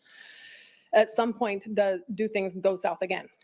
Yes, they do. So I'd kind of let up, like I said earlier, and the correctional officer, who is much smaller than Mr. Redden, the correctional officer, and I remember too, I had a blue suit at the time that was right here, so I was under the impression that was another officer, and I'd let up, and then I remember Mr. Redden just going at the correctional officer and just winding back his arm and just landing blows, like really big blows, just boom, boom. And then I realized it was actually Jory in the blue suit right there, and it wasn't another officer. It was one of the DAs who had ran around. So when I had seen that, I'm like, oh my God, this is far from over. So that's when I had no choice, but had to jump back in and try my best to help subdue Mr. Redden. You indicated you made kind of a fist when you were punching. Was he striking the correctional officer with a closed fist? Oh yeah, absolutely. He was complete. I mean, like I said, real big windups, just huge blows. And I actually remember saying to myself, like, oh my God, I hope he doesn't, grab the gun and maybe start shooting at someone in the courtroom. I mean, I don't know what's going to happen. I know the correctional officer's got a loaded gun right there, and now the correctional officer's in distress, and it's just me and a DA here. I wasn't sure what was going to happen, to be honest. And what actions did you take to assist at that point? At that time, I can punching Mr. Redden, try my best to help, and I remember eventually Shane had gotten up, which was our marshal at the time. He had gotten up and ran around, and at that point in time, another DA, Mr. Scow, he had actually gone around, and there was about 5 of us trying to contain him. Okay, so when you say that Shane had gotten up and come around, do you mean he'd gone around that kind of triangular shaped wall? No, he had gone around the other side where like the witness stand would be kind of like right here. Okay, and you said the other DA, Richard Scow, was also back there now assisting? Yes. So it was you, Jory Scarborough, Richard Scow, Shane Marshall, and the corrections officer? That's correct. And ultimately, with the assistance of these 4 other people, are you all able to get him detained or restrained? Yeah. When it took 5 of us, but once we were able to kind of get him, the correctional officer was able to manage to get up, and with the help of everyone, we were able to, like I said, finally, contain Mr. Redden. And the minute that the correctional officer had gotten up, and I realized that, kind of the situation was handled, then I immediately went to check on Judge. And when you went to go check on Judge, what did you observe about her? Oh, she was frightened. She was in a fetal position right underneath the bench. There's like where my feet are now, there's a similar kind of opening where she sits, and she was literally in a fetal position, shaking, just still frozen, scared for her life, just, almost like this, like just in a full state of just shock. Is it fair to say that even once Mr. Redden had kind of been finally constrained or detained, he was still lying in the area where you and the judge would? Yes, absolutely. Yeah, he was laying there for quite some time. And was that while he was being handcuffed so that he could be relocated? Yes. And I remember a flood of security coming in and marshals and other people coming to help. When you checked on Judge Holthus, did you try to get her to go back into chambers with you? Yes. Yeah. I stayed by her side the entire time. I didn't leave her side after that. And I remember her not wanting to go through our normal walkway whatsoever. She was so scared that she actually hopped Y'all over in the chat are killing where that me. clerk said. She actually hopped over that other side because she was so just scared and just, like I said, just it's kind of the state of just shock and emotion that she couldn't bring herself to just walk through that other area. Once Mr. Redden was relocated, was she then able to exit out her normal path? Well, no, she went over, like I said, she went right over where that clerk is, that big wall. She wouldn't go, she wouldn't walk through that normal path. You also indicated that you became aware of an injury to Marshal Shane Brandon Yes. after things kind of settled down a little bit. Yeah, I do remember when all the people were kind of trying to detain him, like all 5 of us. I remember looking up at Shane, who was sitting, or standing almost right here, and I remember seeing his head busted wide open like an onion peel, and his forehead was literally dangling off of his forehead, and I remember him saying, "How's the judge? How's the judge? How's everyone?" And him, kind of just worrying about everyone else, and meanwhile he's got an injury to himself. I'm like worried about us. How are you? Mr. Redden was not bleeding though, correct? I don't believe so. Okay. I want to show you some photographs on the overhead showing you states 17.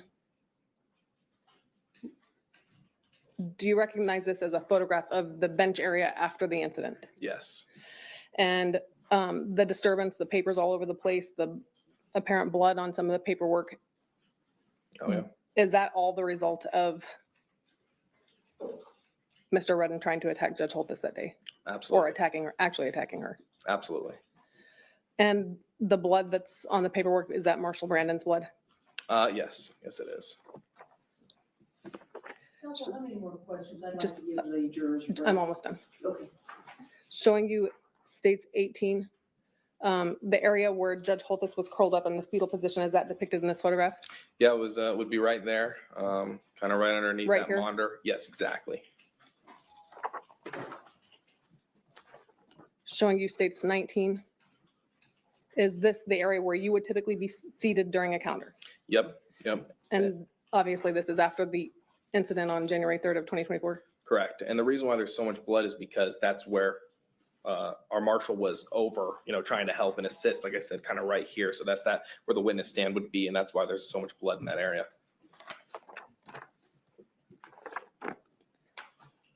Showing you states 20. Is this the stair leading up to the judge's bench area Yes, it is. and the floor Yep. just outside? And this disturbance or the papers and the trash can being knocked over, that's all part of the incident, correct? Correct.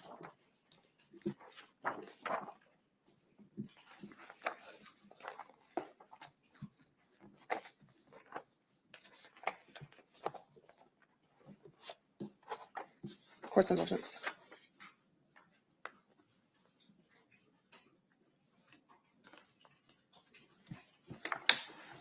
I'll pass the witness, Your Honor.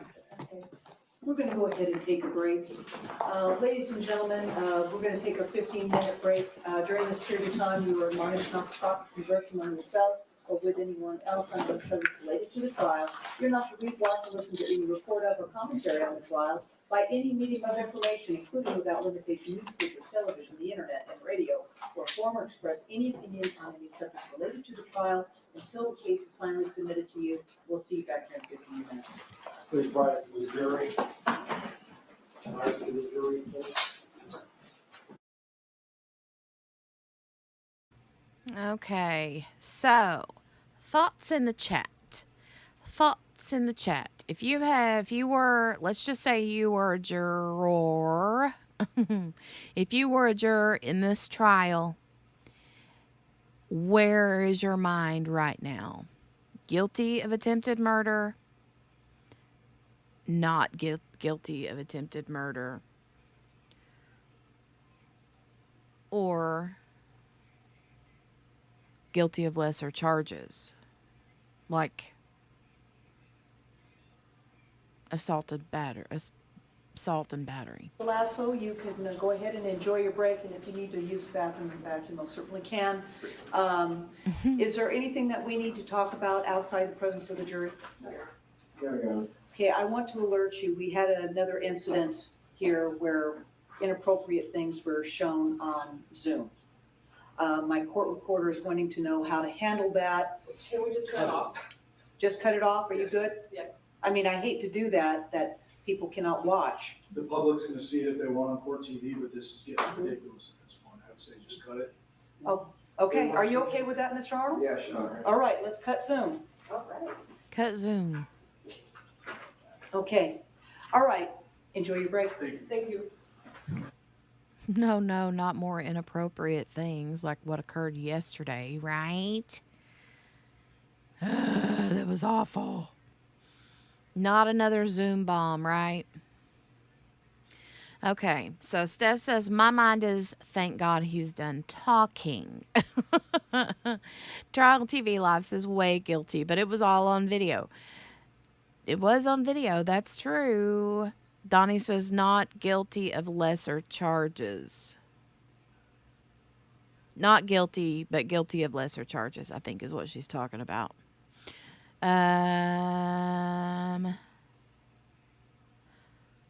Donnie says, what things? Did you miss that yesterday, Donnie? Patricia said, I still think it's overcharged. Had he attacked someone on the street, it would be assault or battery. Steph says, not guilty. I really do feel like it's an incompetency thing. They were showing the judge's tailbone again. So Morgana says, Steph, were you the one on the Zoom? No, ma'am. No, ma'am. Not taking credit for that one, she says. Don't make me have to fly and squirrel away from the feds. No, that would not be good. That would not be good.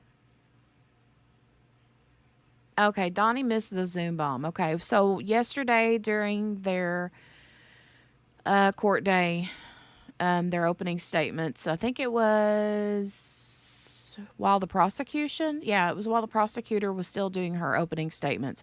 At some point, there becomes this noise, like all through the courtroom audio, and all of a sudden you hear the court clerk say, "Oh my God." And the judge is like, What? And she says, "There's something very inappropriate on the Zoom."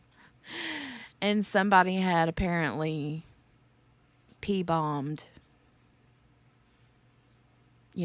popcorn bombed, corn, pee-yorn bombed. Yeah, not good. Not a good situation. Margaret says, "Judge, what was on Zoom?" Court clerk says, "I don't know, but there was a big picture of a frog and then a picture of a log." No.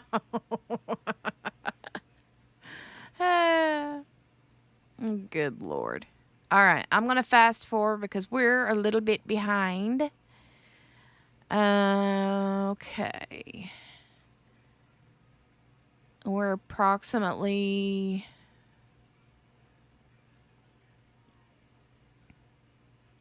Oh, wow. Okay. Well, we're caught up. Where are they at? Lord, I hope there's not been a situation. I hope there has not been a situation.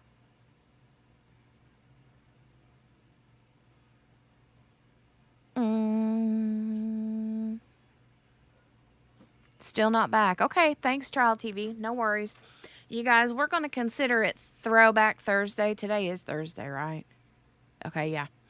I have a Throwback Thursday haha for you. I'm going to switch the tab to something else. Hold on, and I will show you guys. This is so amazing. Hold on. Let me see what you guys are seeing. Okay, so I saw Pretty Lies and Alibis over on Twitter today had reposted this tweet from an account called Time Capsule Tales. And this was posted yesterday originally, but it says Steve Irwin. You guys, I was a huge fan of Steve Irwin. Hey, Aesop's Fables. Good to see you. How are you? Thanks for popping in. Pyorn sounds like a craft I don't want no part of.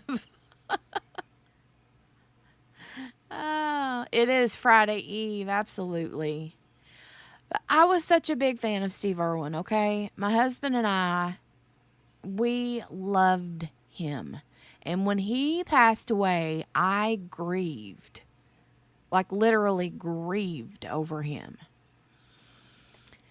And I had to share this with you guys. Oh my God, it's so good. But it is definitely appropriate for Throwback Thursday, right? But the post says Steve Irwin was tragically killed 18 years ago today when a stingray's barb pierced his chest. He would have been 62 years old today. In his honor, here's a thread of Steve's best moments. Steve Irwin's classic ESPN commercial with the Florida Gator. All right, you guys, watch this. Hold on, let me pull it back. The volume's good. Okay, you guys ready for this? It is a trial, Aesop, but we're waiting on them to come back from lunch. If you need to scroll back to get to it started, then you can do that. We're just waiting on them to come back from lunch. So Okay. It's about Deobra Redden. You can look in the description box, and it'll give you a little bit of an idea. It's about the guy who jumped over the bench on top of the judge. So, all right, let's watch this real quick. Here we go. Listen, Steve, I hear you. I mean, if it's up to me, right, we'd have the crocodile hunting 24/7. Exactly. Every single time I do my bootlaces up, I'm staring death right in the eyes. How many baseballers are doing that? I'm with you, that's for sure. Crikey! Stand back, John. Have a go at the size of this beauty. I got him, mate. Steve, don't. Woo! Isn't he gorgeous? I'll have him subdued any minute now. I'll catch up with you later. John, give us a hand, mate. Listen, Steve, I hear you. Isn't that the best? Isn't that the best? Okay.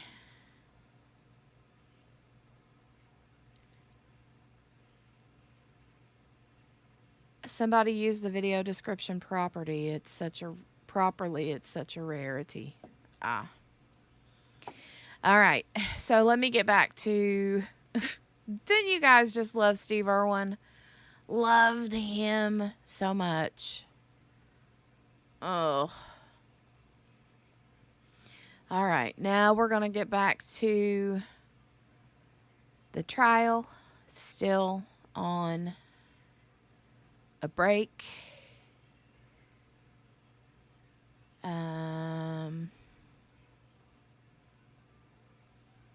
Yeah, I'm not sure that there shouldn't be a lunch. I think that they were supposed to be just taking a quick like bathroom break. They don't have lunch breaks on half days. So I don't know. Court TV is saying attorneys are back in the chambers with the judge. Oof, wonder what that's about.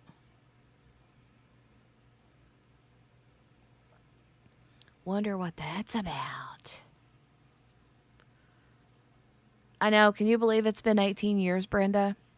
It's a long time. Bendy, yes. Love Bendy. Ah, she was a little baby. Oh, so sweet. Super sweet. Both the judge and her clerk have testified so far today in the stream. Yesterday we had opening statements, but you have to fast forward like over an hour if you replay because they were doing jury selection. Yes, yes, yes. Thank you, Steph. He was the best, right? His son Robert is so much like him. I used to love watching him on The Tonight Show with Jimmy. Yeah. I know. It don't feel like it's been that long, does it, Patricia? But it certainly has been. Oh, I know. And the kids, you can tell, the kids just have his personality, right? They had a really big personality like he did. Hey, is it Rosawa? Rosawa? I don't know how to pronounce that.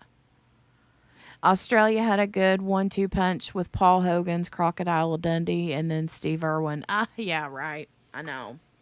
That's true. Brenda said absolutely. Steph's like, no, don't say absolutely. I know. Margaret, Steve is such a... he just had such an amazing personality. Their mom is a real treasure. I suspect they have more from her than him, in fact. Probably. Oh, you know he is, Steph. You know. I really struggled when he passed away, but I was like, he was, how many people It was tragic, right? But how many people can say at the end of their life they were literally doing something that they loved, that they died doing something they were passionate about, you know?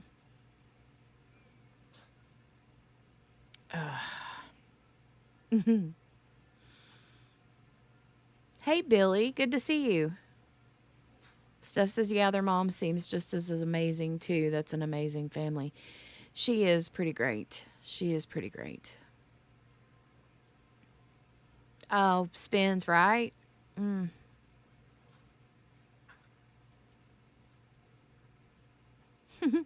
Absolutely, Steph.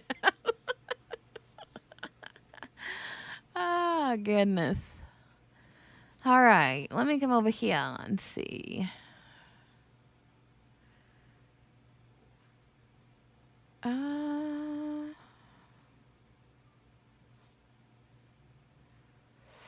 The only reason you go to the chambers off the record is to discuss a plea deal, one person said.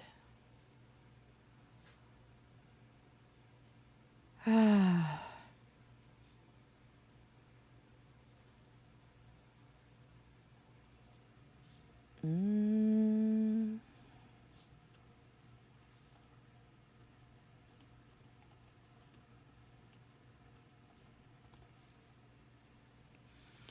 I don't know.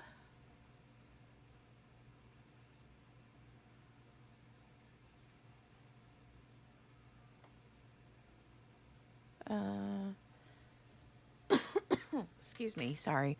But then again, if they see a spark in his few memories, Mom is the one fanning those ideas, not stomping on them, putting them out. Oh, right. Yeah. I know what you mean.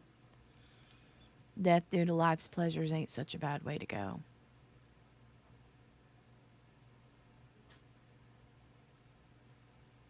Margaret said, I was on the acupuncture table when news of Robin Williams came on and started hollering, and my acupuncturist thought it was the needles. I was crushed.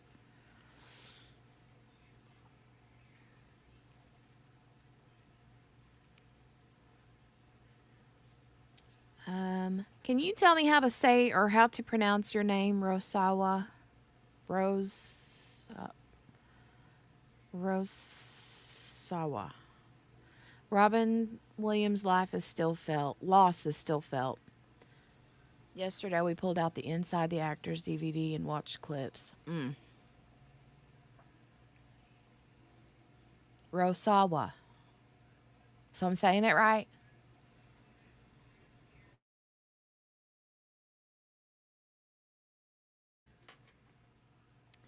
Rosawa.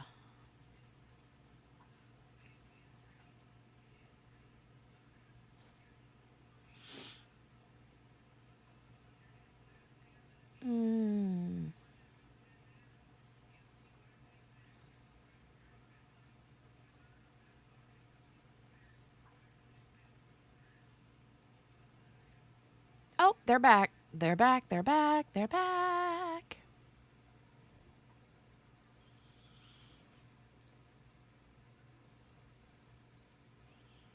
Thank you, Trial TV Live. They're back.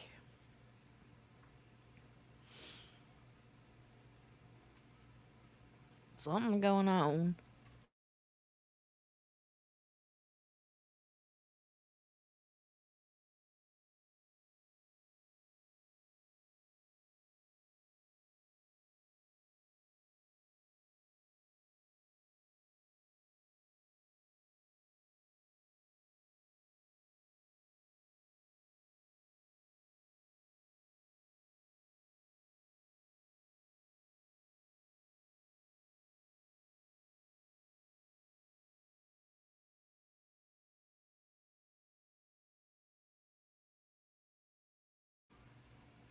He's texting. There's something going on.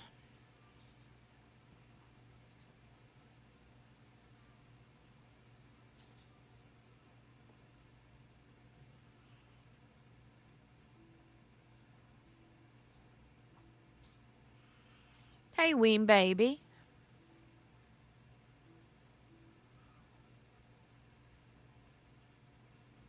Oh, Margaret.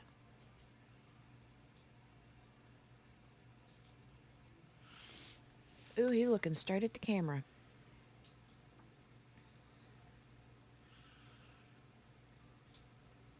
Something is going on. Oh my God, what do you guys think? Lean Baby said if they're asking for a plea deal, they know the jury will probably find him guilty.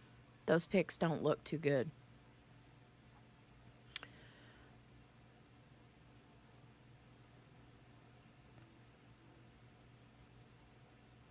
Mm-hmm.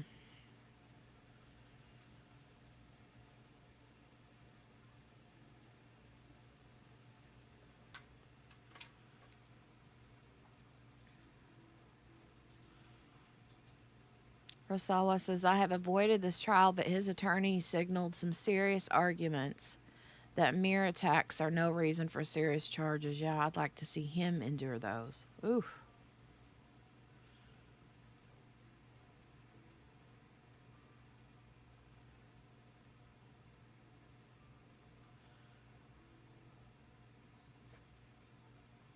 Yeah, they're talking a plea deal.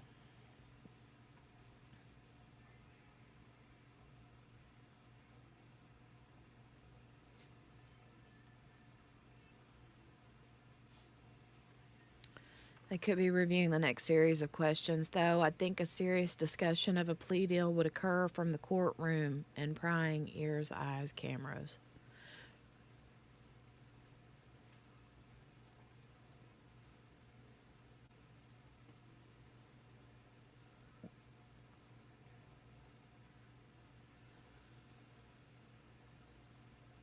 Well, I'm wondering if that's not what this long break was. If they were discussing the plea deal and now they're just sort of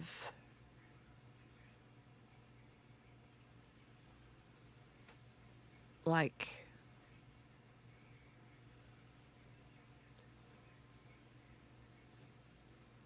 just discussing it. I don't know.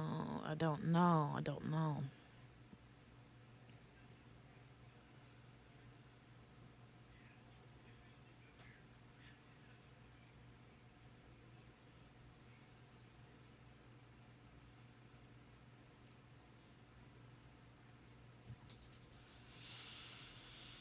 Mm-mm-mm.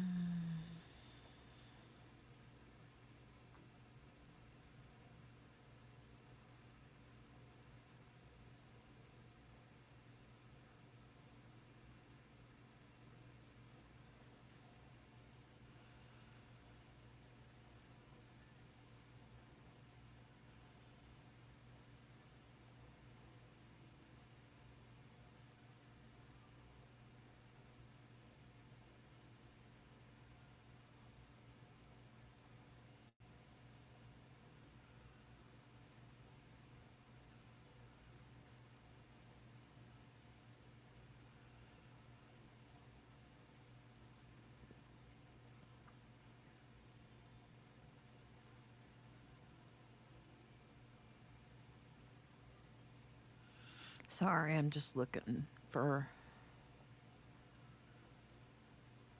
sort of updates. Just looking, just looking.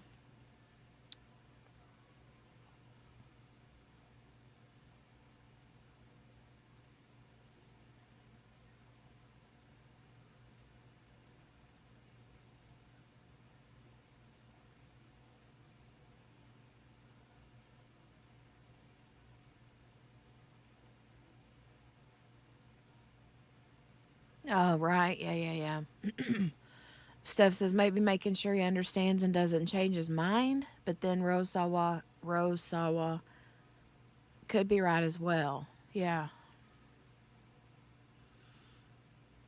Yeah. Enough speculating. Let's get on with it. Tell us what's going on.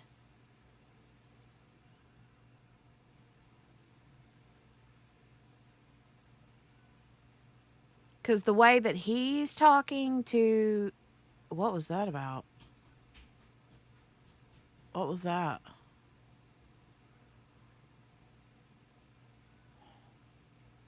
What was that movement thing?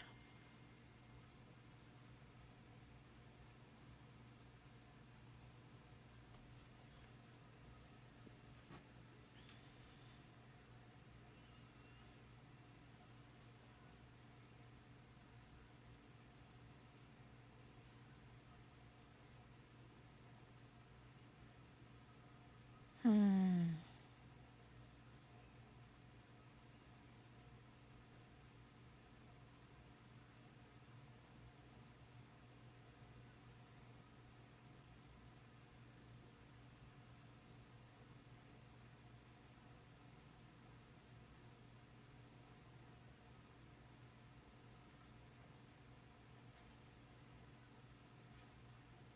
Oh, is Miss King behind?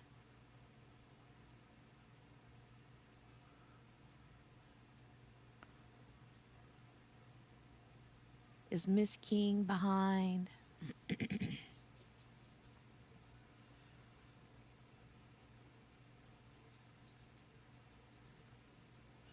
He does look very relaxed and very chilled out, right?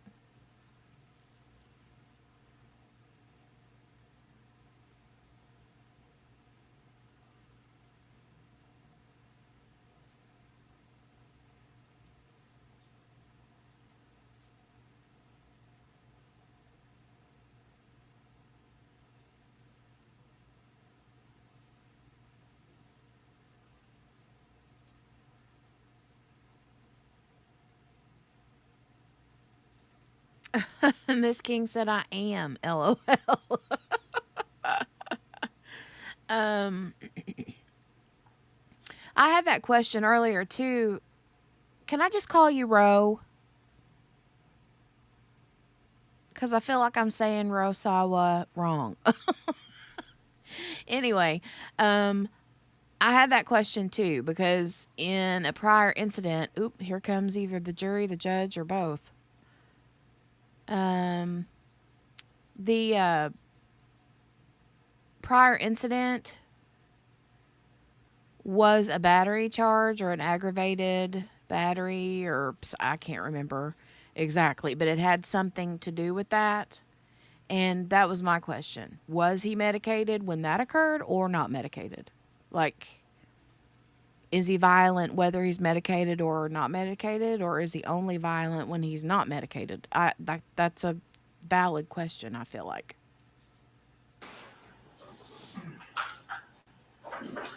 You all may be seated. Okay, are we ready to proceed? Yes, Your Honor. Okay. Are there any representations that you'd like to make? Your Honor, it is my understanding that Mr. Redden is going to plead guilty but mentally ill to all of the charges in the second amended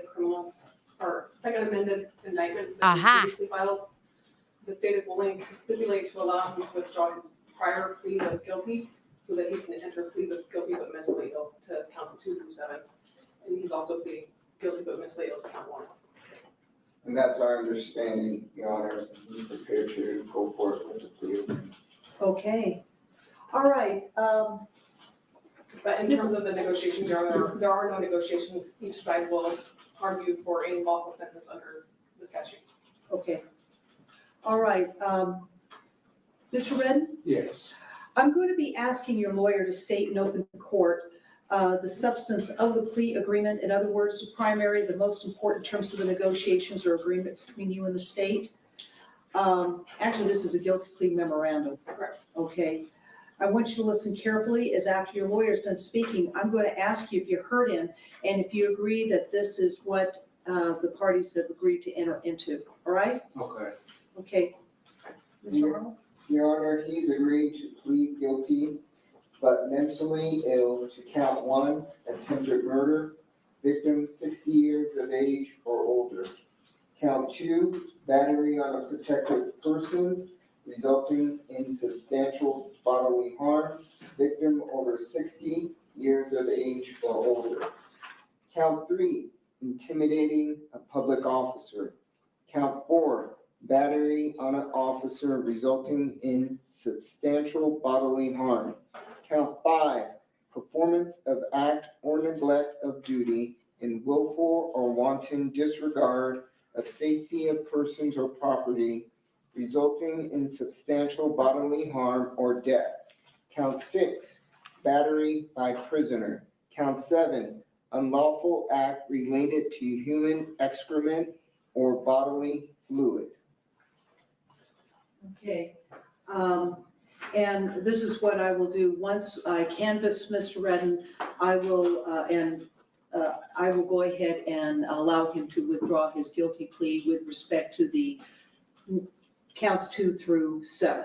Thank you, Your Honor. Did I get the numbers right? Yes. Okay. All right. Mr. Redden, Yes. did you hear your lawyer just state the substance of the guilty plea memorandum? Yes.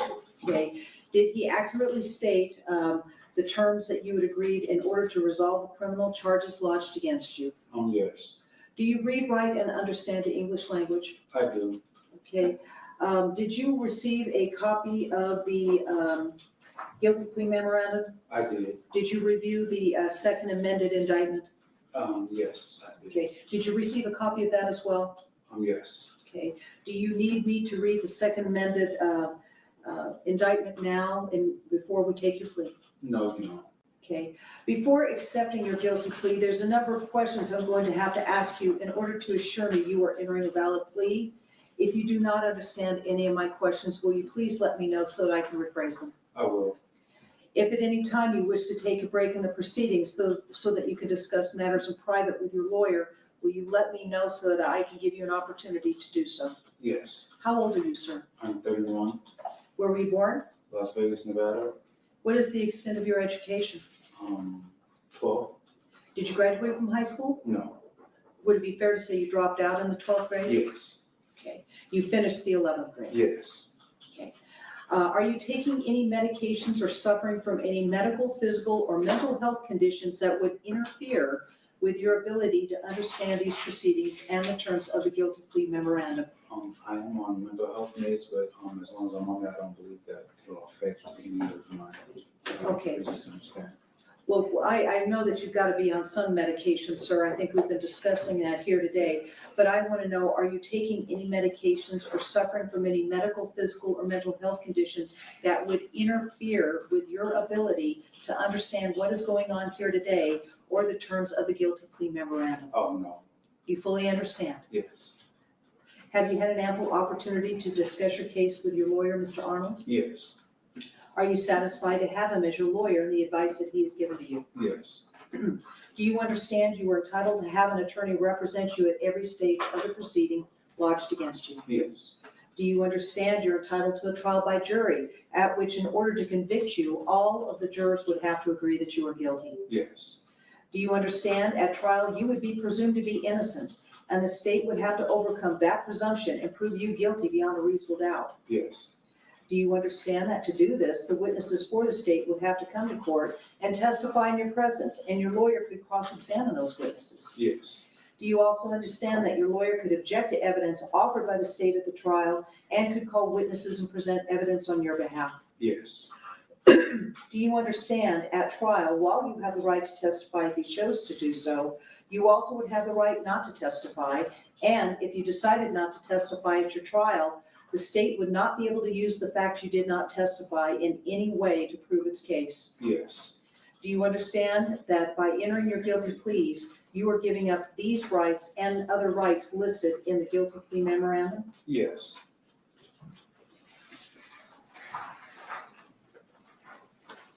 Are you aware of the penalties for committing the crimes which are listed in count 1 through count 7? Yes. I'd like to review all of them with you. This will take a little bit of time, but I want to make sure you understand, okay? Do you understand, as a consequence of entering a plea of guilty but mentally ill, you have the burden of establishing your mental illness by a preponderance of the evidence? Oh, yes. Do you understand that except as otherwise provided by specific statute, as a defendant who has entered such a plea, you would be subject to the same criminal, civil, and administrative penalties and procedures as a defendant who regularly just pleads guilty? What? So, Sure. Do you understand except as provided by specific statute, as a defendant who has entered a plea of guilty but mentally ill, you are subject to the same criminal, civil, and administrative penalties and procedures as a defendant who pleads guilty. Yes. Okay.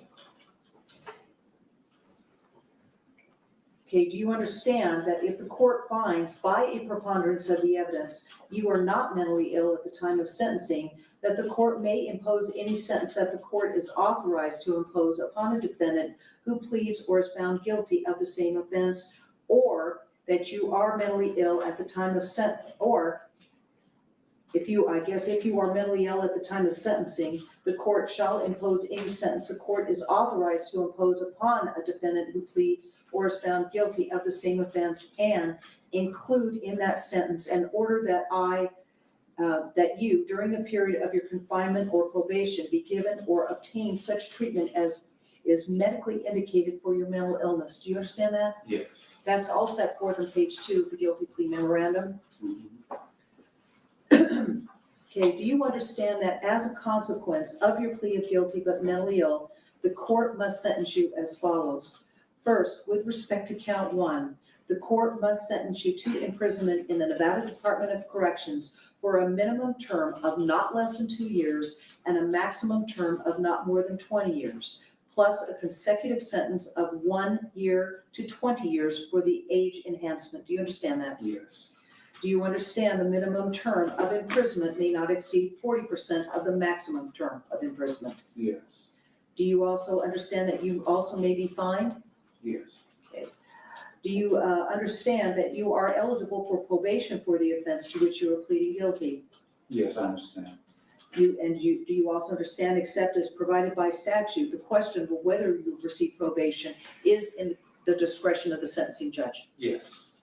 With respect to count 2, do you understand that the court must sentence you to imprisonment in the Nevada Department of Corrections for a minimum term of not less than 2 years and a maximum term of not more than 10 years, plus a consecutive sentence of 2 years, minimum 2 years to 10 years for the age enhancement? Yes.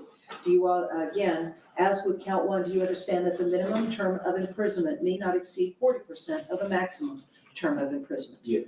Do you also understand in that situation, you may also be fined for that? Yes. And as, like count 1, do you also understand you are eligible for probation for the offense to which you are pleading guilty, meaning count 2? Yes.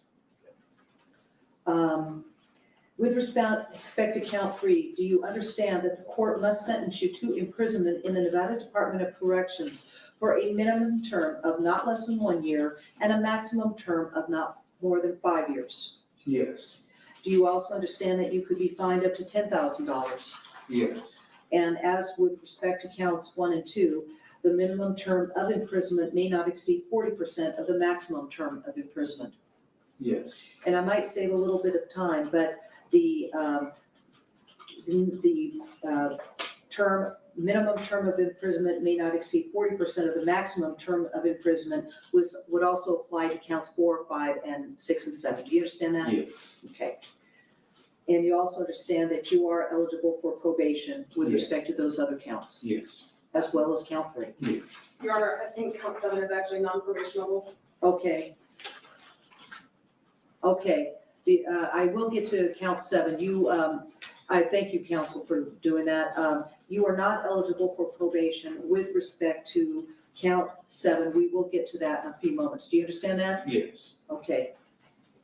With respect to count 4, do you understand the court must sentence you to imprisonment in the Nevada Department of Corrections for a minimum term of not less than 2 years and a maximum term of not more than 10 years? Yes. Do you understand in that instance you may be fined up to $10,000? Yes. With respect to count 5, do you understand that the court must sentence you to imprisonment in the Nevada Department of Corrections for a minimum term of not less than 1 year and a maximum term of not more than 5 years? Yes. Do you also understand you could be fined up to $10,000 with respect to that count? Yes.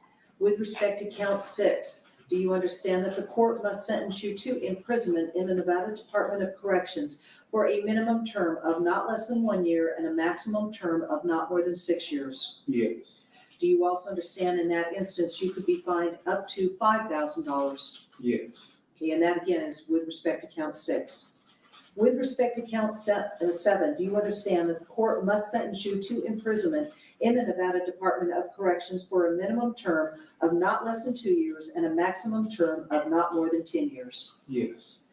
Okay, and you do understand that you are not eligible for probation for the offense to which you're pleading guilty with respect to count 7? Yes. And do you understand you could also be fined up to $10,000? Yes. And in any case, that the law does require you to pay certain administrative assessment fees? Yes. Do you also understand the court may order you to make restitution to any victim of the offense to which you are pleading guilty? Yes. Has anyone threatened you or forced you to plead guilty but mentally ill? No. Has anyone told you if you do not plead guilty but mentally ill, some other adverse action will be taken against you? No. And I take it that you have, you've received a copy of the guilty plea memorandum, Yes. okay? And your signature is affixed thereon on page 8, is that right? That's true. And your lawyer, Mr. Arnold, he signed the guilty plea memorandum on page 9? Yes. Prior to signing the guilty plea memorandum, did you read it? Yes, I did. Did you discuss it with your lawyer before you signed it? Yeah, I did. Did he answer all of your questions? Yes, he did. Did you sign the guilty plea memorandum willfully, knowingly, and voluntarily? Yes. Do you feel you understand the terms of the guilty plea memorandum? I do. Has anyone made any promise to you other than those set forth within the guilty plea memorandum that induced or caused you to plead guilty but mentally ill? Say that one more time. Sure. Has anyone made any promise to you other than those set forth within the guilty plea memorandum that induced or caused you to plead guilty but mentally ill? No. Okay. You understand that later on, when there are requests with respect to sentences or any sentences that may be agreed to by your lawyer, and the lawyers for the state would not be binding upon the sentencing judge. I don't understand what that means. Do you understand that sentencing is totally up to me? Okay, yes. That's irrespective of whatever your attorney argues to me. If later on there's deals made between your lawyer and the lawyers for the state, I don't have to abide by those deals. You understand that? Yes. Okay. And do you also understand that you might, on the basis of your guilty plea but mentally ill, receive, if there was any deals going on, that you could receive a more severe sentence than that, either requested, recommended, stipulated, argued by your lawyer? Yes. Okay. Do you have any questions as to what you're alleged to have done within the second amended indictment? No. Do I need to review all that with him? He's never been canvassed as to count 1, Your Honor. I think the parties can agree to incorporate the factual basis from his previous plea as to counts 2 through 7, but he's never been canvassed as to count 1. Okay, let me go through that. I don't have that right in front of me, so let me pull it up.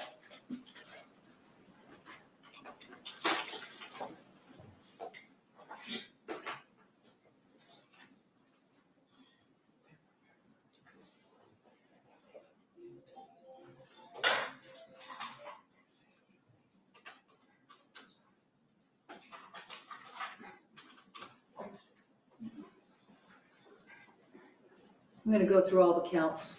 Thank you, Your Honor. Okay.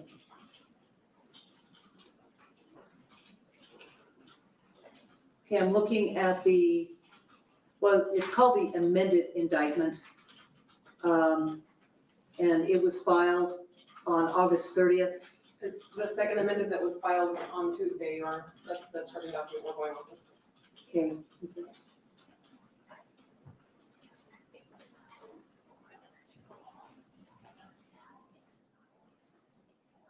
Okay, I need it.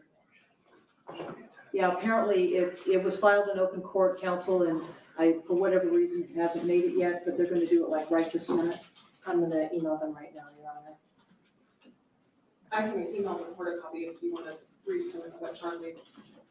If you got a file stamp on it, I'd be happy to do that.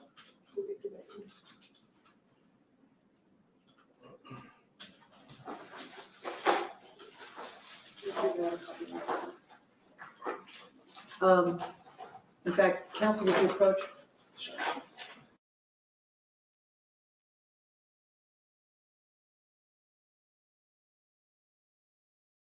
Wow, this is pretty crazy pants that this is happening.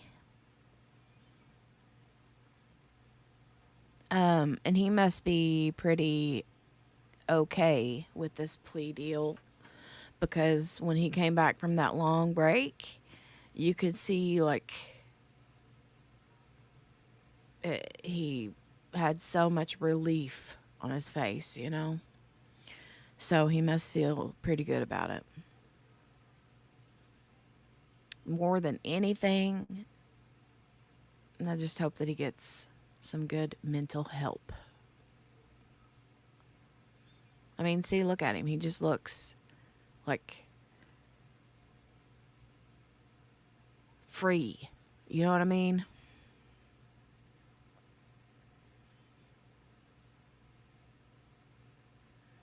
It's a good thing. It's a good thing, good thing, good thing.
Okay, I've got it, Miss Mercer.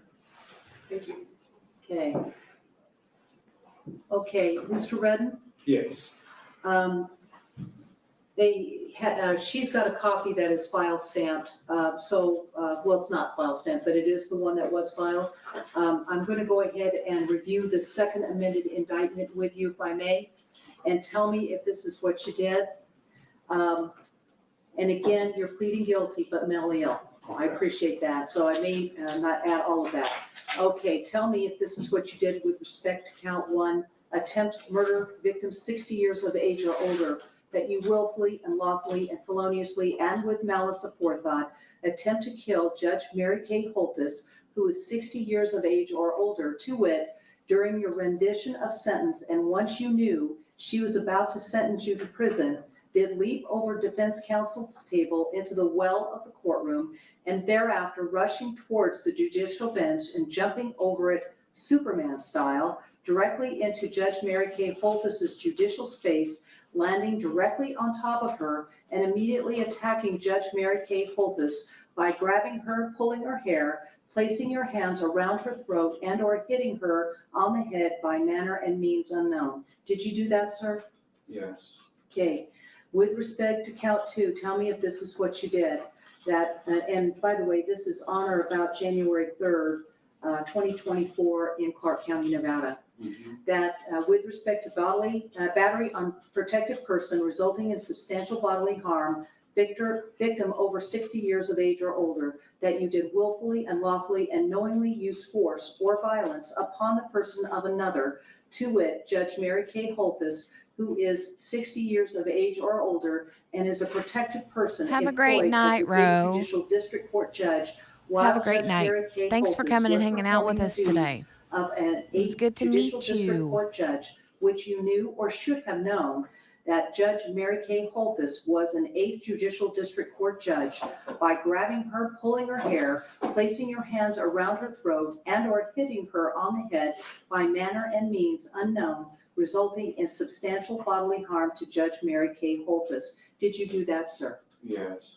Okay, with respect to count three, intimidating public officer, that on the same date, place, and time, that, tell me if this is what you did, that you did willfully, unlawfully, and feloniously, directly or indirectly, address any threat or intimidation to a public officer, namely Judge Mary Kay Holthus, a judicial officer with intent to induce her, contrary to her duty to do, make, omit, or delay any act, decision, or determination with use of physical force or the immediate threat of such force, to wit, during the rendition of sentence, and once you knew she was about to sentence you to prison, did leap over defense counsel's table into the well of the courtroom, thereafter rushing towards the judicial bench and jumping over it Superman style directly into Judge Mary Kay Holthus's judicial space, landing directly on top of her and immediately attacking Judge Mary Kay Holthus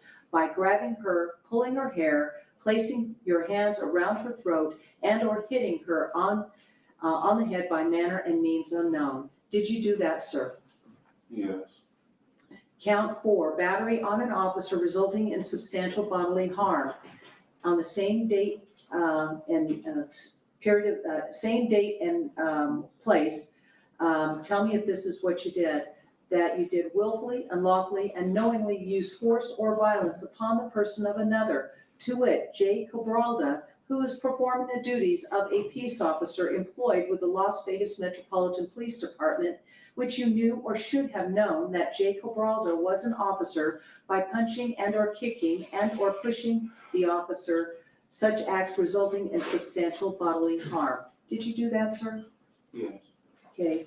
With respect to count 5, at the same date, place, and time, tell me if this is what you did, that count 5, performance of act or neglect of duty in willful or wanton disregard of safety of persons or property resulting in substantial bodily harm or death, that you did then and there unlawfully, willfully, and lawfully, feloniously perform an act in willful or wanton disregard of the safety of persons or property in the following manner, to wit, by jumping over the defense counsel's table into the well of the courtroom, thereafter rushing at the judicial bench and leaping over it Superman style to attack and or kill the judge, causing Marshall S. Brandon and others to respond in defense of your actions towards the judge, resulting in substantial bodily harm or death to Marshall S. Brandon. Did you do that, sir? Yes. Okay. With respect Superman to count 6, style. battery by prisoner, on the same date and place and time, tell me if this is what you did, that you did willfully, unlawfully, feloniously, and knowingly use force or violence I was waiting upon the on that, person of Margaret. another, to wit, Officer C. Boo, by spitting on Officer C. Boo, defendant you at the time of the offense being a prisoner in lawful custody or confinement. Did you do that, sir? Yes. With respect to count 7, on the same date and place, and the act being unlawful act relating to human excrement or bodily fluid, tell me if this is what you did, that you did then and there willfully, unlawfully, feloniously, and intentionally use, propel, discharge, or spread any human excrement or bodily fluid consisting of saliva with the intent to have the excrement or bodily fluid come into physical contact with any portion of the body of another person, or under circumstances in which the excrement or bodily fluid was reasonably likely to have come into contact with any portion of the body of another person, to wit, Officer C. Boo, whether or not such contact actually occurred while you were a prisoner in lawful confinement, you committing the offense in the following manner, to wit, by spitting saliva on Officer Boo. Did you do that, sir? Yes. Okay. And for that reason, you are pleading guilty to committing the crimes by pleading guilty but mentally ill to committing the crimes of count 1, attempt murder, victim 60 years of age or older, a category B felony in violation of NRS 200.010, NRS 200.030, NRS 193.153, and NRS 193.167. Count 2, battery on a protected person resulting in substantial bodily harm, victim over 60 years of age or older, a category B felony in violation of NRS 200.481, Count 3, intimidating public officer, a category C felony in violation of NRS 199.300. Count 4, battery on an officer resulting in substantial bodily harm, a category B felony in violation of NRS 200.481.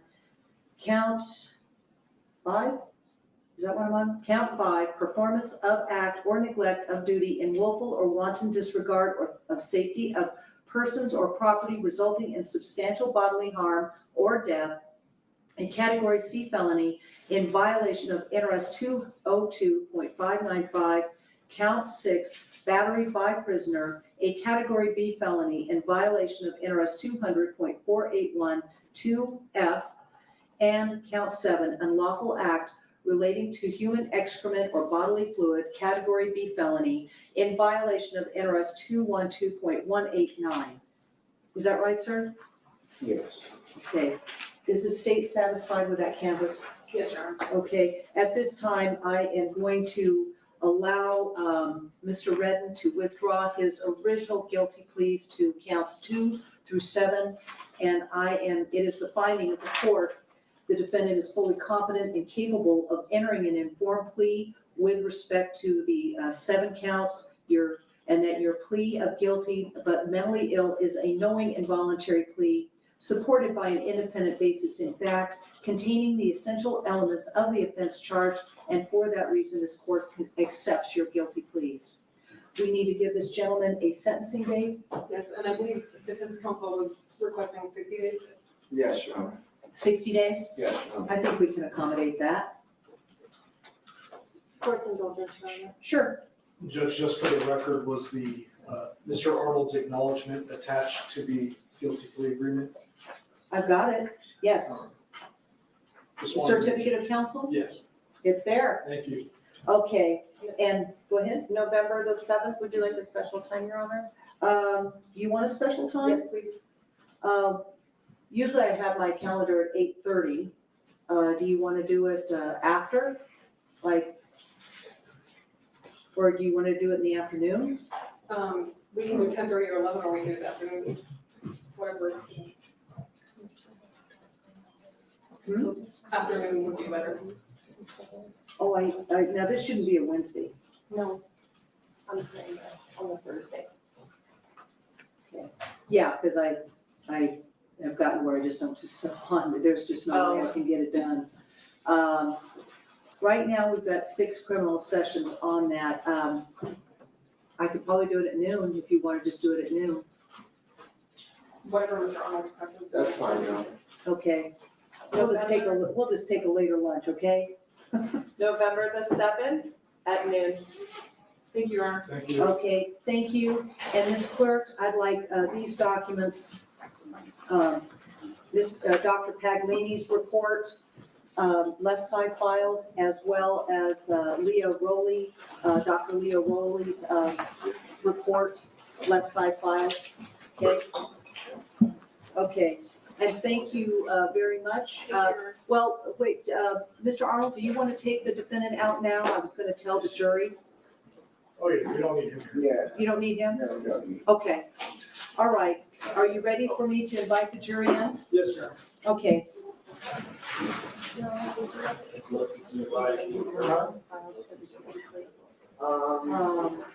attach a copy, that'd be great. Sure. Yeah, I don't know if they want to take him back. So we can go.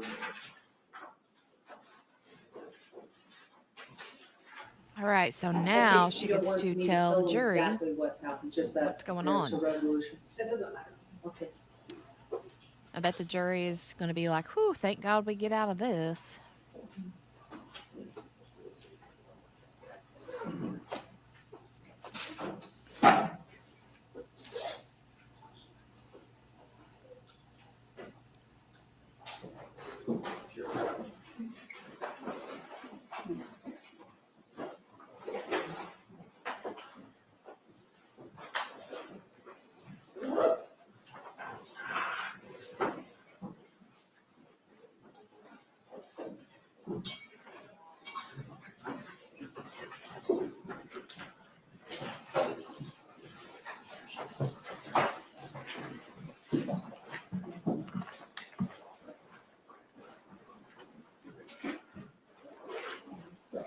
All right, will counsel please stipulate to the presence of the jury? Yes, sir. Okay, you all may be seated. Ladies and gentlemen, I know that was a very long break, but there's a reason for it, and that is that the parties have resolved their differences between them.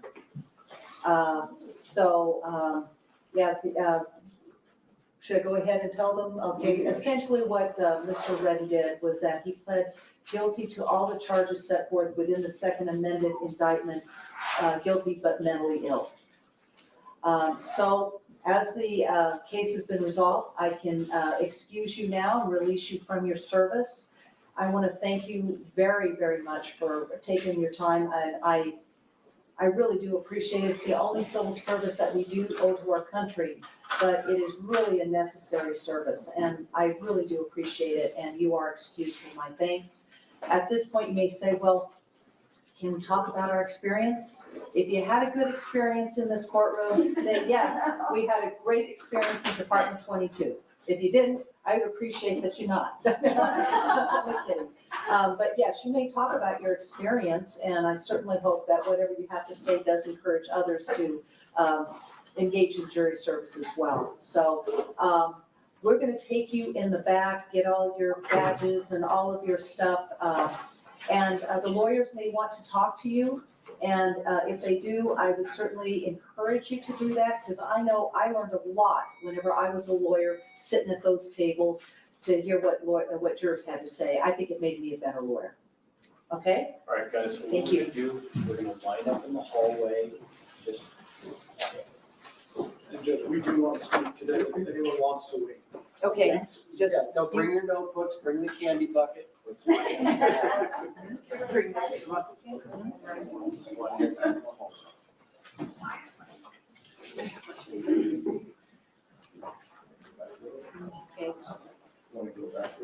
Okay, and counsel, I may want to meet with you in the back hallway. Okay, not now, but wait until they get into the jury room.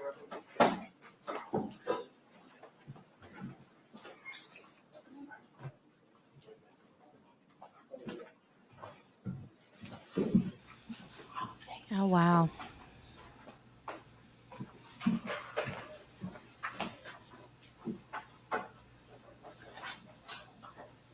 By the way, the jury has not left the courtroom until that door closes.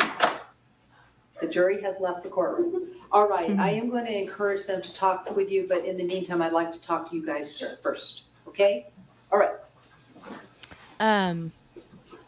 Right wing baby now apologize for wasting the jury's time. I like this judge too.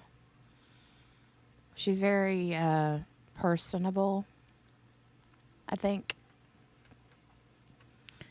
Patricia said, I'm glad this will be resolved, but this was a funny, lighthearted bunch. I'm sad in a way. I know, I was very, I agree. It was pretty interesting. All right. Well, thank you, Trial TV Live, again, for sharing your amazing stream and letting us stream it here. Thank you guys for hanging out for the last 3 hours and 47 minutes and 36 seconds. I appreciate you guys coming and hanging out with me today. I'm going to scooch on out of here. I got to get kiddo ready. I just finished dinner while we were sitting here listening to her ramble on. But it's almost 8 o'clock on the East Coast, so I got to get my kiddo in the bed. But I'll see some of you later on. It is Thursday night, so I'll see some of you guys later. But I will, as far as tomorrow's plans, tomorrow is the 6th, and there are a couple of hearings. One of them is Lori Vallow, and the other one, I can't remember. What was the other one? I can't remember what the other one was. There was 2 different hearings that were supposed to take place tomorrow, I think. So,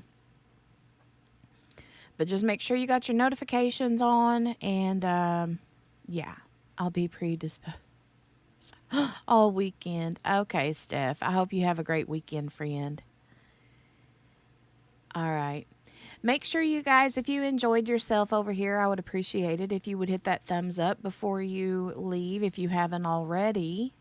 And for all the new folks that haven't subscribed, if you like it well enough to hang around, would love for you to subscribe and click that notification bell. If you're watching this later on a replay, for the replay crew, would love for you to put a hashtag replay in the comments section down below. And we'll see you guys back tomorrow. All right. Have a great night, you guys. Bye.